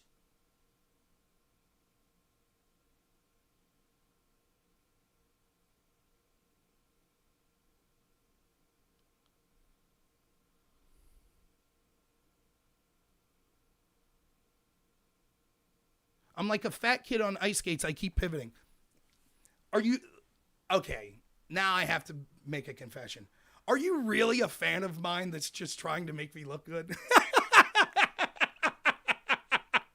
We're talking about Black Lives Matter. You've gone through violent incidents that have nothing to do with it over and over, refusing to address the topic at hand, saying, let's pretend this didn't happen. Let's pretend this didn't happen. Let's pretend, all the while deflecting for the violence that occurred within Black Lives Matter. And then you say I'm the one who's pivoting. Oh my God. Who the hell brought up Native Americans? That's an argument that's made in the debate community. What they do is they'll say that you have to say every injustice that's ever happened in the world and that you condemn it. Or if you don't, then clearly you support that injustice. That's what you're doing. So I said it's the same thing. This is what they used to do in debate. You would stand up and you would say, like, I think what happened to people in this community is terrible. And they'd say, what about the Native Americans? Yes, I think what happened to them was terrible too. But what about the Asians? Yes, I think what happened to them was terrible too. But what about the blacks? Yes, I think what happened to them was terrible too. But what about the Irish? Yes, what happened to them was terrible. That's literally what you're doing. Here's violence in Black Lives Matter. You refuse to look at it. You go, oh, violence in Black Lives Matter. Let's pretend that this shooting didn't happen. No, I'm not pretending. That shooting was terrible. I deplore the groups and the people that did that. I think it's despicable. Oh, well, then let's pretend that this shooting didn't happen. Yes, I condemn that. I think it was terrible. I deplore the groups that did that. Oh, well, let's pretend this shooting didn't happen. Yes, I condemn that. I think it's deplorable.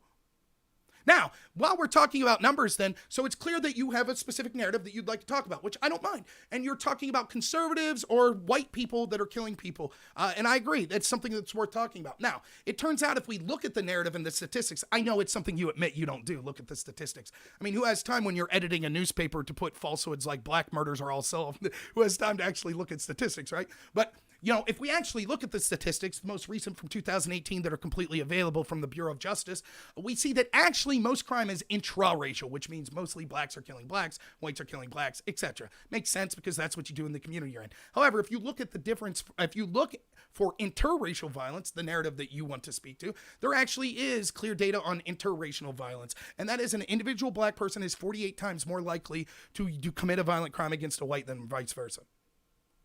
So with your anecdotal, what about this story? What about this story? The actual data supports that actually, if you're going to look at interracial violence, it's overwhelmingly the other way.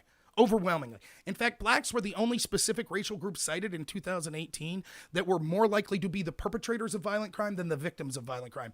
Every other race mentioned, whites, Asians, Hispanics, and others, every single other race was less likely to be the perpetrator of a violent crime than a victim of a violent crime. 2 to 1, blacks were more likely, twice as likely to be the perpetrator of a violent crime than the victim of a violent crime. There were just as many black on white violent crimes that occurred in 2018 as there were total violent crimes that occurred in the black community. So when we talk about the horrendous nature of violent crime in the black community, which is horrendous, it's despicable, it needs to be solved. That entire amount is also near the exact same amount that we see blacks committing violence against white people. Now, I don't talk about these statistics often, and let me tell you why. Because it's not about skin color to me, it's about communities, and there's reasons that these communities have so much violence. And so, for example, the black person that lives in my town, these statistics say nothing about them any more than a white person that tends to live in one of these inner city communities. They're probably more likely to be in that violent statistic than they are to be in the nonviolent statistic you see in more rural areas. But the way Black Lives Matter wants to make everything about race, they say the statistic, well, blacks are 2.5 times more likely to be involved in violent altercations with the police than whites. Well, that happens to be about the exact percentage that they're more likely to be involved in violence in general, which means that, yes, if you live in a more violent community, you're more likely to have violent interactions with the police. That's absolutely true. Now, you come on here and you want to create this interracial narrative. It's something that I despise. Again, even when we're looking at these statistics, I want to be very clear. That's still a very small percentage of black people that are engaged in this violence, just like it's a very small percentage of white people that are engaged in this violence. Anyone who uses these statistics to try to say, oh, this proves that the black community is terrible and blah, blah, blah, blah, blah, is a racist. If you're using these statistics to say this is a clear problem and we need to address this problem, why it happens, and this might answer some questions about why there's violence interactions with the police, that's totally legitimate use of these statistics. You, however, want to use a one-sided skewed story to deflect from any violence that occur in any community that you identify with politically, and then say, what about this violence? What about this violence? What about this violence? If you want to play the interracial violence game, that's fine. The data is quite clear on it. But you'll ignore all of that data because you don't care, because you're a racist, and you're a hypocrite, and you're a bigot, and you're also very bad at your job, and you think that it's cool to deny black families that have had their family members be victims of violent crime actual coverage in your newspaper because you just assumed that they received justice. Yeah, it's a really terrible, disgusting, despicable thing to do. I kind of feel really bad for you. Drone Tech wants to know what Matthew's argument is. He has none. It started with the conversation of, he said people should wear masks. I had a polite conversation with him and said, well, you can understand because, you know, the people that are saying that we have to have social distancing are also saying that we have to, are also saying it's okay for Black Lives Matter to violate it. And what would you do if it was on the other side? He said they're protesting for a good cause, and I just mentioned the fact that it's not just protest, there's violence. And instead of acknowledging or condemning the violence, he merely said, what about the shooting in the synagogue? What about the Sikh temple that was shot? It has nothing to do with anything. Then he accuses me of deflecting for pointing out that his deflection has nothing to do with anything. Anyone will tell you that's on here. I think that he probably left. I think he's had enough of the punishment. Yeah, and let's see. F the police. No. That's no different than saying F black people to me. Both are ridiculous. There's a lot of things that need to change about the police, though. I totally agree with that. And in fact, there was widespread movement in this country to seek some sort of reform from the police until Black Lives Matter, because they changed the problem. The problem isn't racist police hunting and killing unarmed black people. It's a lie. And if you start looking at the problem based on a lie, if you don't correctly identify the problem, you won't correctly identify the solution. The problem with policing is that we've made it an institution for gathering money and achieving political power instead of justice and community policing. So we need to move to that. But part of moving to that is having an honest conversation saying, what are the people that control the police? What are the laws we have? We should end the war on drugs. We should change the way we do civil forfeiture laws, civil asset forfeiture laws, and things like that. We should get rid of all that stuff. We should have police work actively with members of the community to have a better relationship with them. However, it also means we need to look at those communities and say, you need to do a better job of behaving in a way that's respectful towards the police. It's two sides. Like, you both have to do it. It doesn't matter if we totally reform police. If people in the community say, snitches get stitches, don't talk to the police, and anytime I get pulled over, I'm going to violently resist. It doesn't matter how good your police training is. Violence is inevitable if that's the case. So we need to be adults and talk about the problems that occur on both sides of the ledger and see what we could do to solve it. Unfortunately, when you start off with the statement, F the police, you're never going to solve it. Let's see. I'm getting way off. I had some people come in here. Looks like Matthew Meyer left. I'm amazed he came on. That was the person I was talking about from Facebook.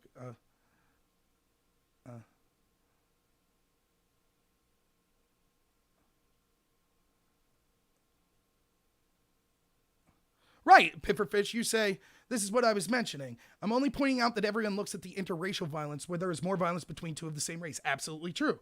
So we are pointing out that the data says one happens more than the other. Exactly. I think that it's bad to even, like, I don't mind, data's not racist, don't get me wrong. You can talk about whatever data you want, you can, that's fine. But the problem is, once you start in this, like, so many racists on both sides want to be like, look at the violence that race committed against my side.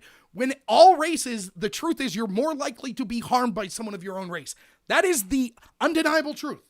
Undeniable. But if you want to be someone who wants to pretend interracial violence is this huge problem, and it's white on black violence, it's a huge problem, that's not true. The data shows that it's 40 times more likely to be the other way. I'm sorry, it's just the truth. It's not something that I'm trying to use to denigrate black people.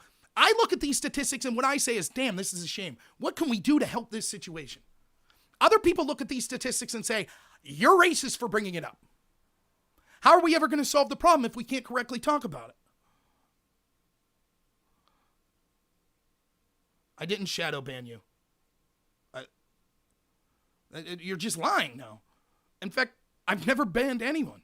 Maybe one of my mods did something. If you're a mod, please don't ban him. Why would I want to ban you? I don't know that I've had someone on my chat that's made me look better in the entirety of my show. You're fantastic. You're like a caricature of everything that's wrong.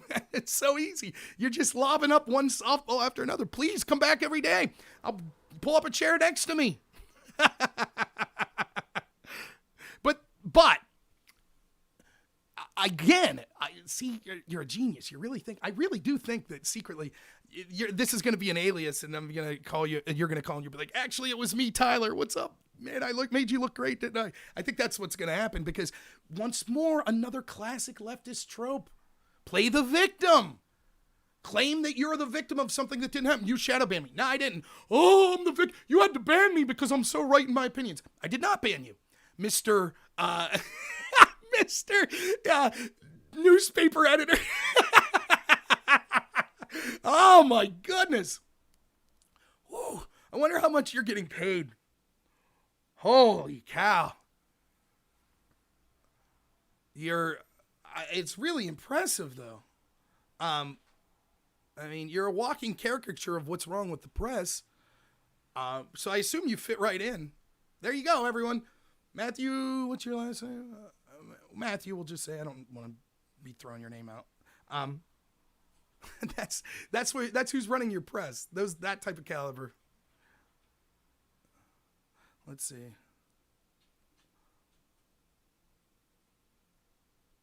Hey, thanks, Pacey. Anyone who supports me on Patreon, I really appreciate it. Thanks so much.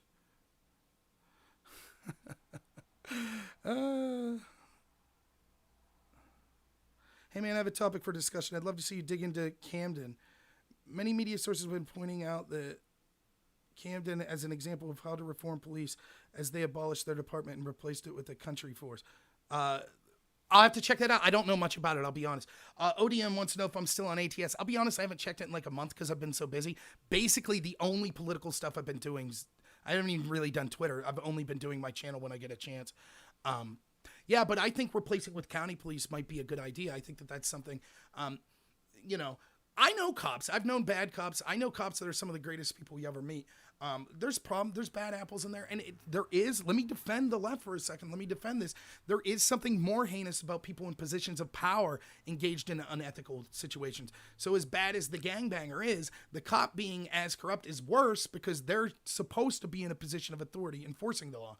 However, the problem is you have to look at things in proportion. So we're talking about 9 or 13, apparently someone said, unarmed blacks that were killed last year compared to 7,000 that were killed in black on black crime. That's not even in the same ballpark. But media people like the great Matthew there says, well, it's not worth covering the 7,000 black because justice has already been served for those black families. But y'all could see what he was doing there, right? I mean, granted, I'll admit I'm an a-hole and I started to get a little perturbed and started to be a little hostile. Maybe more than I should have been. However, did he not? I read pretty much everything that he said, right? Did he not have every opportunity in the world to just say something as simple as like, okay, yeah, I think that violence is bad, but I don't think it's indicative of Black Lives Matter, and there's a lot of violence on the other side. He had every chance in the world to say that. He didn't. He chose not to. Here's something bad. Yeah, what about this? Yeah, that's bad. Here's something bad. What about this? Yeah, like, yes, that's... And then to actually be like, you're pivoting. Thank you, Pat. Spent too much on homescapes. That's funny. My dad used to spend money on those games like that. I'm from New Jersey and don't believe Camden was a catastrophe when they did it. The only reason Camden got better is because this action made things go so bad, the locals had to put social pressure on the police to change. This wasn't framed as racism. It was people saying, hey, your police sucks and hurt our city change, our standing operating procedure. Yeah, and I think that's the story I've read a little about where they basically claimed to get rid of the police force, but they just replaced it with another force that was basically the police force because the corruption in Camden was so bad. I think I remember reading about this. I read a lot, so it's hard for me to remember. But yeah, I mean, that's different than defunding the police. But yeah, certainly, look, if you leave corruption go for too long, then it certainly breeds corruption. And sometimes you need to do things to, change that system. So I agree. The standing operating procedure in a lot of police departments needs to change. I agree with it. Like, everyone agreed with the death of George Floyd being heinous and that there needed to be changes in accountability. It took 4 days. I was told by that gentleman there, that Matthew, this is what he said. The reason that it seems ridiculous to be outraged about Cannon Hinton was that they already arrested his guy. It took 3 days for them to arrest the guy, so no need for the outrage. You know how many days it took for them to arrest Derek Chauvin, the guy that killed George Floyd? 4. There were already riots. See? This is their argument. Let me just spell it out for you. I think it's ridiculous. People are going to Facebook being outraged about the death of a 5-year-old white boy.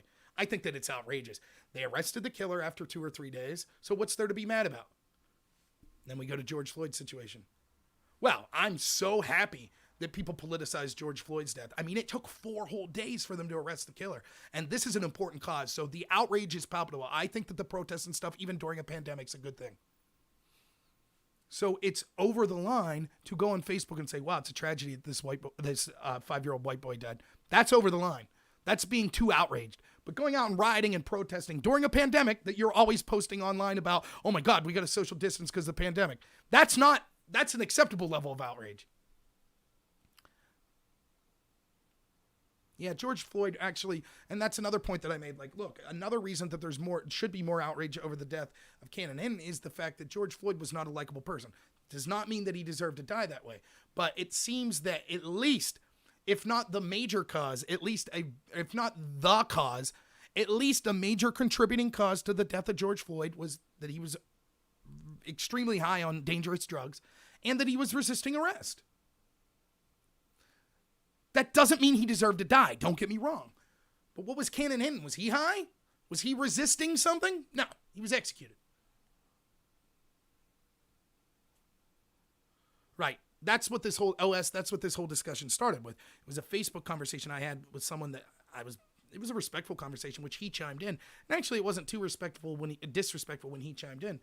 But then he jumped on my YouTube channel and all of a sudden just started going berserk, telling people they shouldn't wear masks, and then saying it was okay for his side to violate social distancing, and then saying, okay, I guess it's okay. As long as you say it's a protest, then it's okay for you to not wear a mask. But then just shouting, what about when people are murdered? Don't you think that's bad? Yes, I do. Of course he didn't. Right, of course, Drone Tech. It took 2 years to arrest the 2 black Houston cops that lied to get a warrant that killed 2 white occupants. But you didn't even know about that, did you, Matthew Meyer? No, he's a member of the press. You can't expect him to know newsworthy things.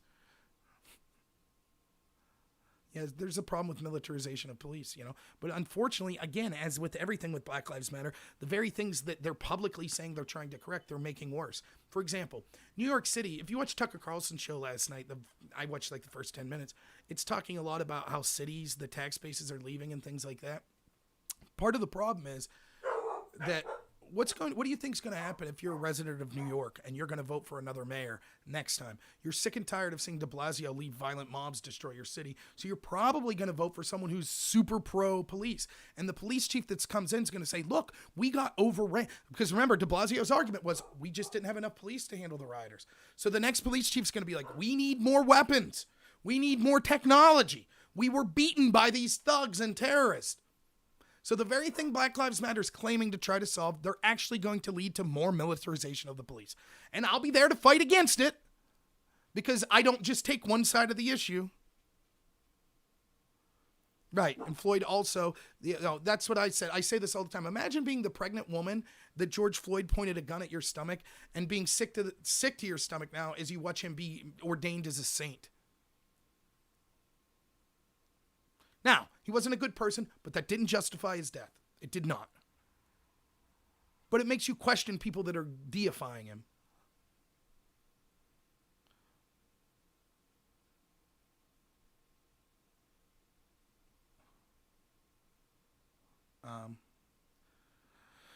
All right.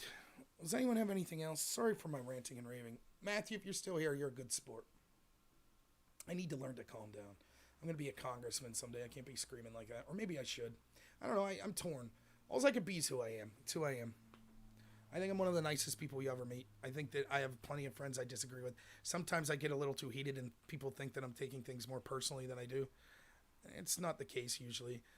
Matthew, I take a little personal just because it's rare that you see someone so hypocritical and stupid. I guess I shouldn't be upset. I should be feeling bad, which is the biggest insult I could give you, Matthew. You're so beneath me, I don't even get mad at you. I just feel bad for you. It's terrible. It's a terrible thing. I'm really sorry. I'm the male AOC. I could dance better in her, I'll tell you that. Thank you. I'm glad, Drone Tick. You're always the best, Drone Tick. Yeah, I mean, I am who I am. Balding. Someone called that out the other day. I was like, damn, you can call me fat all you want, but leave my hair out of it. I work hard for the little hair I have left. If I could take some of this and put up here, it would be fine.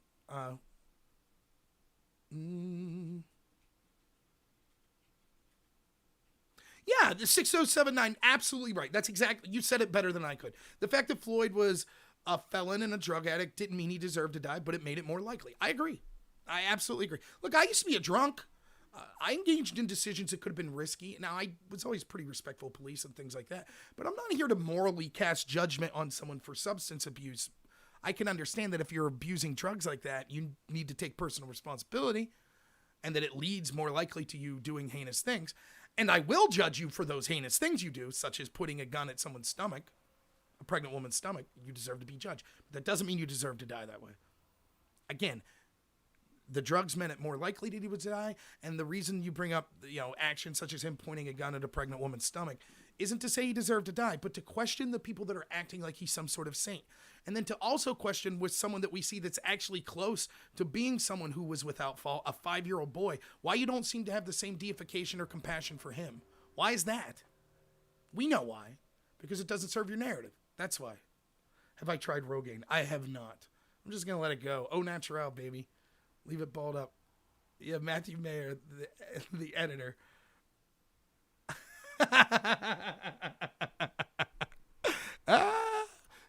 Cannon Hinton, the 5-year-old, Quatch for real says, which 5-year-old am I talking about? Cannon Hinton was the 5-year-old white boy that was killed, executed by his black neighbor. That's who I was talking about. The entire video that led off this whole conversation was just a video that you could check on my YouTube channel. It's just a 1.5-minute video, and all it is playing the clip of Oprah saying, no matter what bad things happen to white people, they always have privilege, and then juxtaposing that to the clip of the story of Cannon Hinton being murdered, executed in front of his sisters while pedaling his bike, a 5-year-old, because a black man decided to kill him, who we are now finding out, allegedly, that gentleman, the murderer, I shouldn't say gentleman, the murderer, actually ate dinner with Cannon Hinton's father the day before. I can't imagine the pain that family's going through. It's a little low sound. I'm heading out anyways, Milo. You missed a good one. I was yelling loud enough that Quatch is... Okay, here we got another taker. Was the killer a police officer and sworn to protect people and uphold the law? No, if you missed that, I said, actually, I could understand that it's more heinous when we see an officer of the law that does something, but we have to look at it in proportion. So, for example, if we had 9 unarmed blacks that were killed by police officers last year, let's assume for a minute, which is a wrong assumption, but let's assume all of those 9 shootings were unjustified. So we have 9 that died there compared to 7,000 that died in black-on-black crime. Why is 99% of our energy focused on that 9? Now, yes, the fact that it's a police officer doing it does make it more heinous, but even in a system of proportionality, we would understand understand 7,000 deaths, even though the killers wouldn't have been as heinous as a police officer do it. That warrants the attention if we're really concerned about helping that community. We can see that same sort of proportion when we look at these two stories. The massive protest riots that occurred violating social distance orders, which we're told if we violate those orders will lead to tens of thousands of people, if not hundreds of thousands, dying. Right? The wall-to-wall media coverage that's got, the concepts of white fragility, the idea of whites being responsible for original sin of their ancestors and things like that. All of that as a result, the buildings burning down, the more than a dozen people that have been killed in the riots that have occurred since the rioting of George Floyd broke down. All of that's worth it because of George Floyd. But the media couldn't be bothered to cover the story of Cannon Hinton. Not until social media put enough pressure that CNN had to save face and be like, oh yeah, this happened. So in a sense of proportionality, yes, you're right. One might say it's more newsworthy for a police officer to kill someone than just a violent criminal to kill someone. However, when you start to look at kind of the that's a bad word. When you start to look at kind of the circumstances around, there is no way that the story of Cannon Hinton wasn't newsworthy. In fact, let's take out George Floyd. Fine. I'll even concede the story of George Floyd was more newsworthy. Okay, let's say I say that. Fine. Was this story more newsworthy than the Bubba Wallace news hoax? That got, 13 FBI agents to go shoot a hoax? Or how about the Jussie Smollett case? Or how about the case of the black gentleman that had ropes set up in a park that he was using for exercise? Those all seem to get huge amounts of national media coverage. So rope, huge coverage, even when it was a hoax. 5-year-old kid murdered execution style, no big deal. The fact that they cover these hoaxes so long is because you know what's going on. They have pushed the narrative of white racism, of violent white people out there killing black people at a record clip and being racist towards black people. And so they bite on every hoax they can because they need racism so bad because it helps them achieve their agenda that they have to report every single little story they get. But when it's interracial violence the other way, they seem to not care. Sorry. Oh, no, that's fine, Quatch. It's fine. Let's see.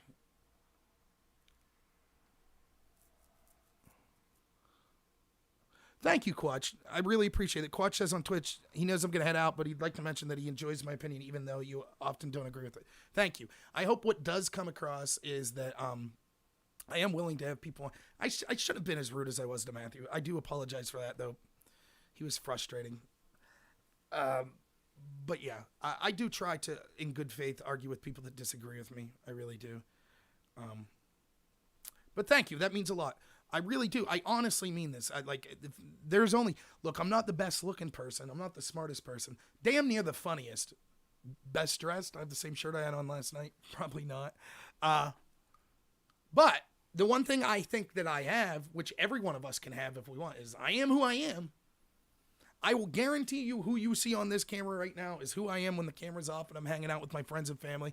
I hang out with extreme left-wing people. I don't have many extreme right-wing friends, but I have a very right-wing, I'll say. I run the gambit. This is who I am. So I hope that authenticity comes through. And I really do mean it when I say that I wish left-wing people would watch me as well as right-wing people because I think it's important to have a dialogue. And also, I've been wrong many times, so it's nice to have someone that disagrees with me. So, no, actually, you're wrong. Check this out. So, yeah, I really appreciate. All right. I am a person who does long web shows. And look, last thing I'll say, I promise, I got to get off. It's hard. I'm always so rambling. I do apologize to people that I haven't been putting out as much content as usual, which is one of the reasons I had free time these past 2 days through some unforeseen circumstances. So I felt like getting back in the ring, and I also felt I owed it to the people that watch me to try to get some content out there. So yeah, normally instead of doing a big 3-hour video, I would probably do 3 1-hour videos throughout the week. But I was just rolling today, and I feel bad. And for those of you who don't know, I'm gonna be a dad for the first time. So I got a second job because I'm a poor person. So it's hard for me right now having 2 jobs to put out the content that I want.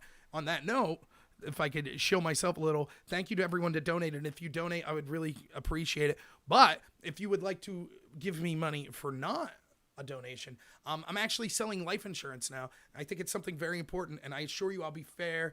I think our rates, the company I work for, American Income Life, has the best whole life rates around the country that I've seen. And you should consider getting life insurance, even if you don't buy from me. If you just want to talk about it, I would love to talk to you about it because it's very important. And like, I didn't realize, I mean, I kind of knew, but it's not that you think you're immortal, but you're just like, who wants to talk about dying and things like that? But here's the thing. If you get insurance for yourself now when you're younger, or whatever your age is right now, insurance will be the cheapest that you could get it. It's always going to cost more next year. I'm watching my parents now are struggling because they don't have insurance and they don't know what's going to happen when it comes. It's going to be me footing the bill somehow. So I got to save up for that. But I don't want to be in that situation myself. So I was able to get cheap insurance now because I'm in my 30s. So it's something that'd be worth talking about, even if you don't buy from me. If you just have questions, say, hey, I want to go with someone else, reach out to me. I put my email out there. It's rob.nor@gmail.com. I'd love to talk to you about it sometime, but that's my second job. So, and if you buy from me, I make money. So, all right. Oh, you're a life salesman for Potential. Yeah, mine's American Income Life, but yeah. So, all right. Thanks so much, everyone. Sorry if I offended anyone with my rambling rantings and things like that. Sorry if I yell a little too much. I had a good time. Thank you to, who was the first person that came on that I was disagreeing with? Whoever that person was. And thank you to Matthew. Even though Matthew, I thought you were kind of a little over the line. Maybe not. Maybe it was me. The other person, Spicy something. I mean, I was going at you, but I actually thought you added to the conversation. So thank you all. Even if you agreed or disagreed with me, I really appreciate it. I'm humbled that anyone wants to listen to me. I really appreciate each and every one of you I did. So take it easy. And as always, have a good one.